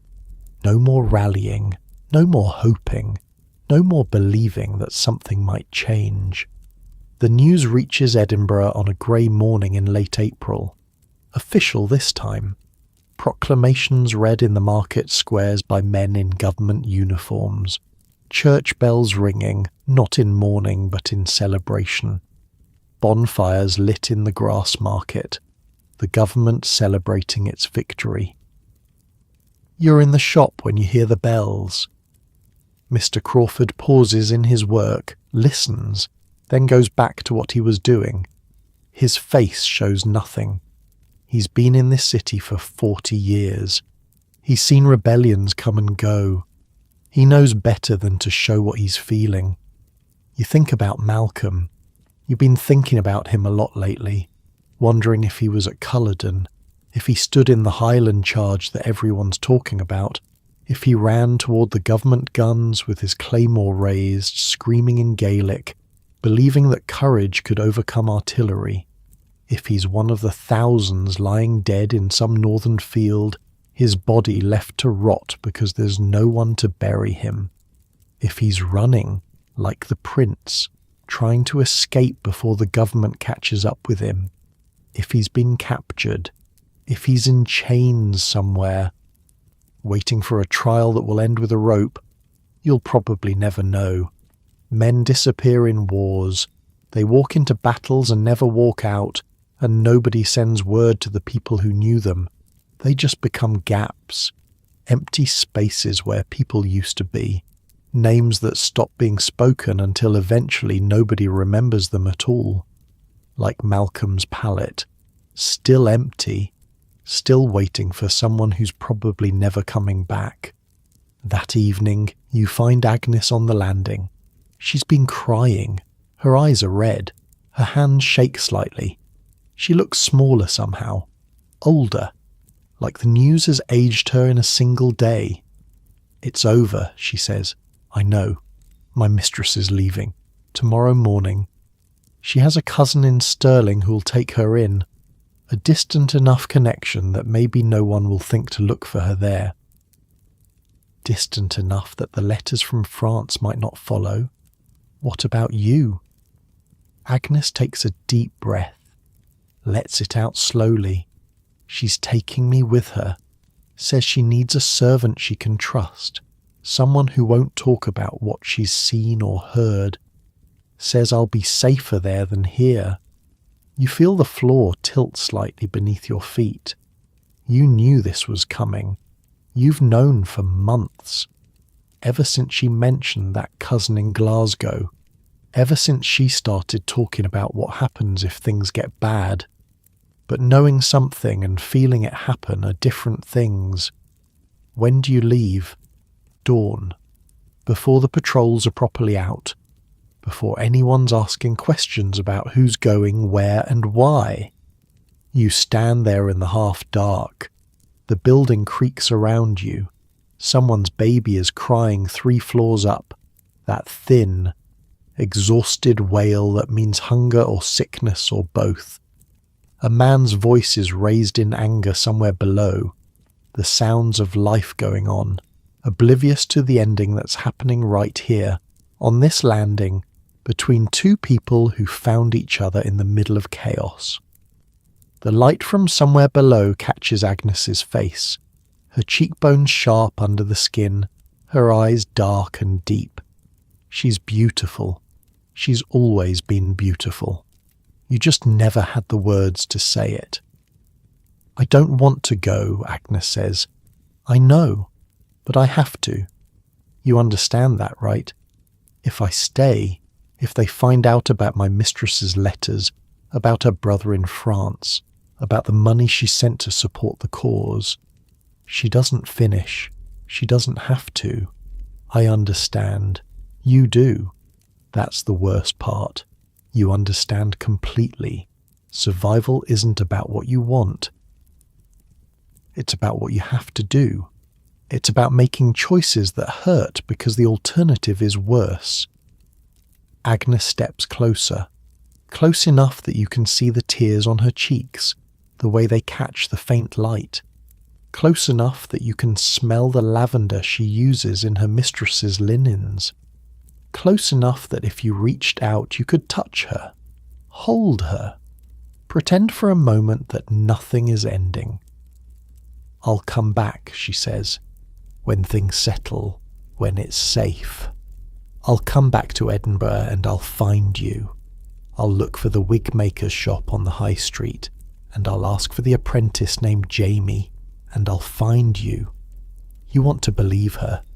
You try to believe her. You tell yourself that people make promises like this and keep them, that the world isn't always cruel, that sometimes, against all odds, things work out. I'll be here. Promise? I promise. And then she's kissing you. It's quick, barely a moment. Her lips cold and tasting of salt from her tears. Her hand on your cheek just for a second, the touch so light it might be imagined. Then she pulls back, wipes her eyes with her sleeve, tries to smile and almost manages it. Goodbye, Jamie. Goodbye, Agnes. She goes down the stairs. You watch her until she disappears into the darkness of the lower landing. You listen to her footsteps fade, one step at a time, each one carrying her further away. And then there's nothing but silence and the creaking of the old building settling into the night. You climb up to your room. Duncan is asleep. William is reading his Bible, same as always. The candle flickers. The shadows dance on the walls. You lie down on your pallet. Pull the thin blanket over yourself. Stare at the ceiling with its smoke stains and cracks. Somewhere out there, an army is being hunted. Men who fought for a cause they believed in are running for their lives or lying dead in fields they'll never leave. A prince is fleeing toward the sea, his dreams of glory dissolved into fear and exhaustion. And somewhere out there, a servant girl with dark eyes is packing a few possessions for a journey to Stirling. You think about promises, about what they mean, about whether a promise made on a tenement landing in a city that's been through hell can survive what comes next. You don't know the answer, but you hold on to the promise anyway, because it's all you have. Outside, the rain continues to fall, soft and steady, washing the blood and the chaos down the gutters and into the streets where it will flow toward the sea.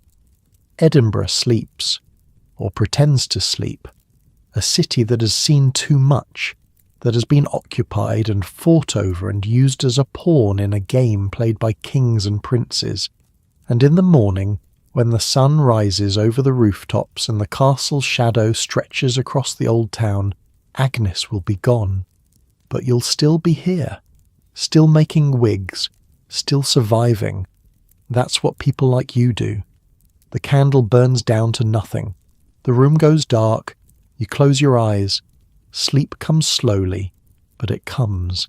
And in your dreams, you see a landing on the 3rd floor. A girl with dark eyes.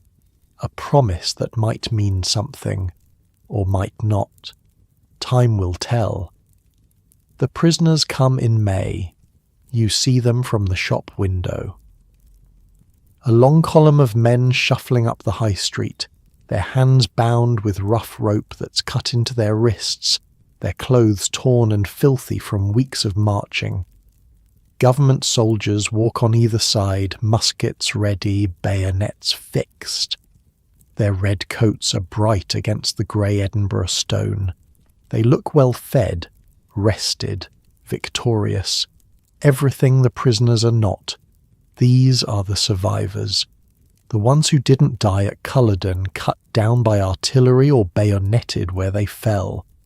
The ones who were captured in the weeks that followed, hunted through the glens and mountains like animals, tracked by dogs, betrayed by neighbours, starved out of hiding places in caves and bothies. They don't look like an army anymore. They look like ghosts. Some of them can barely walk. They lean on each other, stumbling over the cobblestones that you've walked 1,000 times. Their bare feet leave bloody prints on the stone, toes blackened by frostbite, ankles swollen and raw. One man falls, and a soldier kicks him until he gets back up. The column keeps moving. Nobody stops. Their eyes are empty.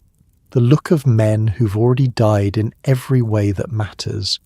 They've seen friends cut down beside them. They've been beaten and starved and marched for weeks. They know what's waiting for them at the end of this journey. Trial, execution, or worse, transportation to the colonies, to work as slaves on sugar plantations until the heat and the labour kill them. Some of the prisoners are young, younger than you. Boys who picked up swords because their fathers told them to, because the clan chief called, because they believed in something bigger than themselves. Now they're shuffling toward their deaths with the same blank expressions as the old men beside them. People gather on the street to watch. Some jeer, some throw things. Rotten vegetables, horse dung, stones that draw blood, words that cut worse than either, traitors, rebels, Highland savages. These are the people who kept their heads down during the occupation, the ones who hid their sympathies and waited to see which side would win. Now they're making sure everyone knows where they stand. Now they're loyal subjects of King George. Always have been, always will be. But not everyone jeers. Some watch in silence. Some weep openly, not caring who sees. An old woman falls to her knees and prays aloud, her voice rising above the noise of the crowd. Nobody stops her. Maybe they're afraid to. Maybe they're praying too in their hearts. You watch until the last prisoner passes. A boy, maybe 14. His face is bruised. One eye is swollen shut. He's limping badly, dragging his left leg, and you wonder how much longer he can keep going before he falls and doesn't get up. Then he's gone, around the corner toward the Tolbooth prison, and you go back to your work. What else can you do? The trials begin in June. They're held in the old courthouse just off the high street, the same building where advocates argued cases about inheritance and debt before the world turned upside down. Now it's full of something else. Men in chains, soldiers with weapons, judges in their wigs and robes dispensing the king's justice. The king's revenge, more like. The sentences are harsh. Death for the leaders. The clan chiefs, the officers, anyone whose name was spoken with respect is now spoken as a death warrant. They'll be hanged, drawn and quartered, the old punishment for treason, their bodies cut down before they're fully dead, their bellies opened, their hearts cut out, their heads displayed on spikes as a warning to others. For the common soldiers the sentences are different but no kinder. Transportation, shipped off to the colonies in the holds of ships that are barely fit for cattle, to work as slaves on plantations in Jamaica or Virginia or Maryland, to dig in fields under a sun that will burn their pale Highland skin, to work until the heat and the labour and the disease kill them, which usually doesn't take long. Some of the condemned are executed in London. Made into spectacles for English crowds who never saw a Highlander before and never want to see one again. Crowds gather to watch them die, cheer when the axe falls, buy souvenirs from vendors who've set up stalls near the scaffolds. But some are brought back to Edinburgh, back to the grass market where the gallows have stood for centuries, where the Covenanters were martyred decades ago, where crowds have always gathered to watch men die. You try not to watch, but you can hear it from the shop, the drums beating out a slow rhythm, the roar of the crowd hungry for spectacle, the voice of the minister reading out the condemned man's crimes, the sudden silence that means the trapdoor has dropped and another man is dancing on the end of a rope. They leave the bodies hanging, sometimes for hours, sometimes for days, as a warning. As a reminder of what happens to rebels, Mr. Crawford works through it all. His hands never falter, his face never changes. He shapes the horsehair, he mixes the powder. He does what he's always done, as if nothing is happening outside these walls. You try to be like him. You try to keep your hands steady and your face blank. But sometimes, when the drums start, you have to step away from your bench and breathe. You go to the back room. You stare at the wall. You wait for your hands to stop shaking. Summer comes. The days grow long. The sun sets late, lingering on the horizon like it's reluctant to leave. And still the executions continue, week after week, body after body, until you stop counting, until it becomes just another part of life in Edinburgh. Background noise, something you try not to think about.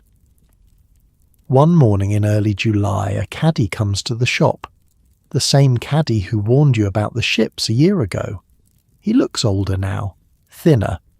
The past year has aged everyone. He asks to speak with you privately. Mr. Crawford nods and waves you toward the back room. What is it? The caddie looks around, making sure you're alone. Your friend, he says, the one who left, the apprentice, Malcolm. I asked around, called in some favours. Took a while, but I found out what happened. Your stomach tightens. You've been waiting for this, dreading it. He was at Culloden, the caddie says, in the front ranks, one of the first to charge. Is he dead? The caddie shakes his head slowly. Worse. They took him prisoner, tried him in Inverness, hanged him last month. You don't say anything. You can't. The words won't come. The caddie reaches out and puts a hand on your shoulder, just for a moment. I'm sorry, lad. He seemed like a good one, They were all good ones, most of them, just caught up in something bigger than themselves.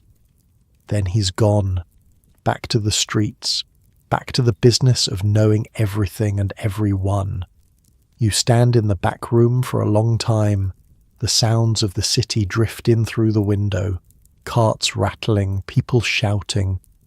Life going on, the way it always does, no matter who's dying or dead. Malcolm, the one who sang the old songs in the tavern, the one who talked about his uncle's missing fingers, the one who left in the middle of the night, heading for the Highlands with a bundle on his shoulder and hope in his heart. Dead now, executed. His body probably left to rot on a gibbet somewhere. A warning to anyone else who might think about rebellion. You go back to work. What else is there to do? The laws come down like hammer blows. No more tartans, no more kilts, no more plaids. The old Highland dress, worn by generations, is now illegal. Anyone caught wearing it faces imprisonment. 6 months for the first offence, 7 years transportation for the second. It's not just about clothes, it's about identity. The tartan patterns meant something. Each one belonged to a clan, to a family, to a place. Wearing your tartan was like wearing your history. Now that history is illegal. The bagpipes are banned too. Those strange, wailing instruments that you heard when the army first came to Edinburgh. The music that sounded like grief and defiance mixed together. They're considered instruments of war now. Weapons, almost. Anyone caught playing them can be prosecuted as a rebel. The songs are banned. The old Gaelic songs that Malcolm used to sing in the tavern, his voice low and careful, songs about heroes and battles and a homeland that is being erased. You can still hear them sometimes, late at night, in places where people think they won't be overheard. But even then, the singers are afraid. Even then, they watch the door.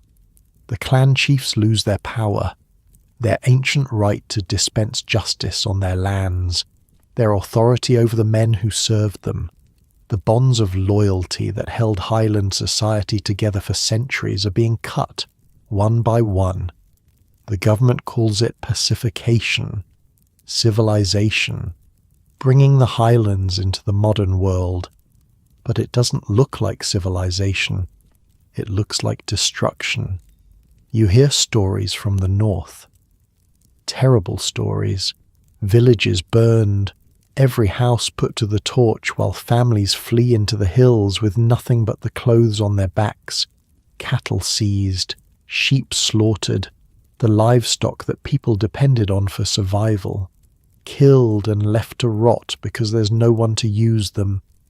People driven from land their families have worked for centuries, cleared off like vermin, sent to the coast, to the cities, to anywhere that's not home.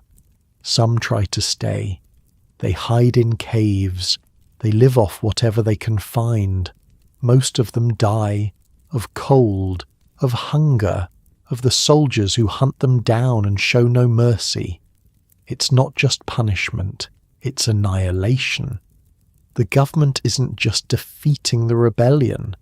It's trying to make sure there can never be another one, and the only way to do that is to destroy the culture that produced it. The old way of life is dying. The world that Malcolm believed in, that he fought for, that he died for, it's being erased. In a generation, maybe 2, there won't be anyone left who remembers what it was like. The tartans will be forgotten, the songs will be silent, the Highlands will be empty, and there's nothing anyone can do about it. The weeks blur into months. You work, you eat, you sleep, you wake up and do it again. Duncan is getting stronger. His cough is almost gone now. He works beside you at the bench, his fingers steadier than they've been since he got sick. Sometimes you catch him staring out the window, watching the street below, and you wonder what he's thinking. But you don't ask. Everyone has their own ghost now. William finishes his Bible, cover to cover. Then he starts again from the beginning. He's looking for something, you realise, answers to questions he won't speak out loud. You hope he finds them. Mr. Crawford says nothing about the occupation, nothing about the trials or the executions or the laws that are reshaping the country. He comes to work, he makes wigs, he goes home. Whatever he's feeling, he keeps it locked away where no one can see it. That's how you survive in Edinburgh. You keep your head down, you do your work. You don't talk about things that might get you in trouble. August passes, then September. A year since the Highlanders first marched into the city. A year since you saw the prince on his grey horse, riding up the cannon gate with the confidence of a man who believed he was destined to be king. It feels like a lifetime ago. You still think about Agnes, at night mostly. When the building is quiet and the only sounds are Duncan's breathing and the creak of old timber, you lie on your pallet and remember her face, her voice, the cold touch of her lips on that last night. She said she'd come back. She said she'd find you. But months have passed, and there's been no word, no message, no sign that she's still alive. Maybe she can't get word to you. Maybe it's too dangerous. Maybe she's trying to protect herself, or you, or both. Or maybe the promise was just words, something to make the goodbye easier, something to hold on to in the moment, even if it meant nothing in the long run. You don't know, and not knowing is the worst part.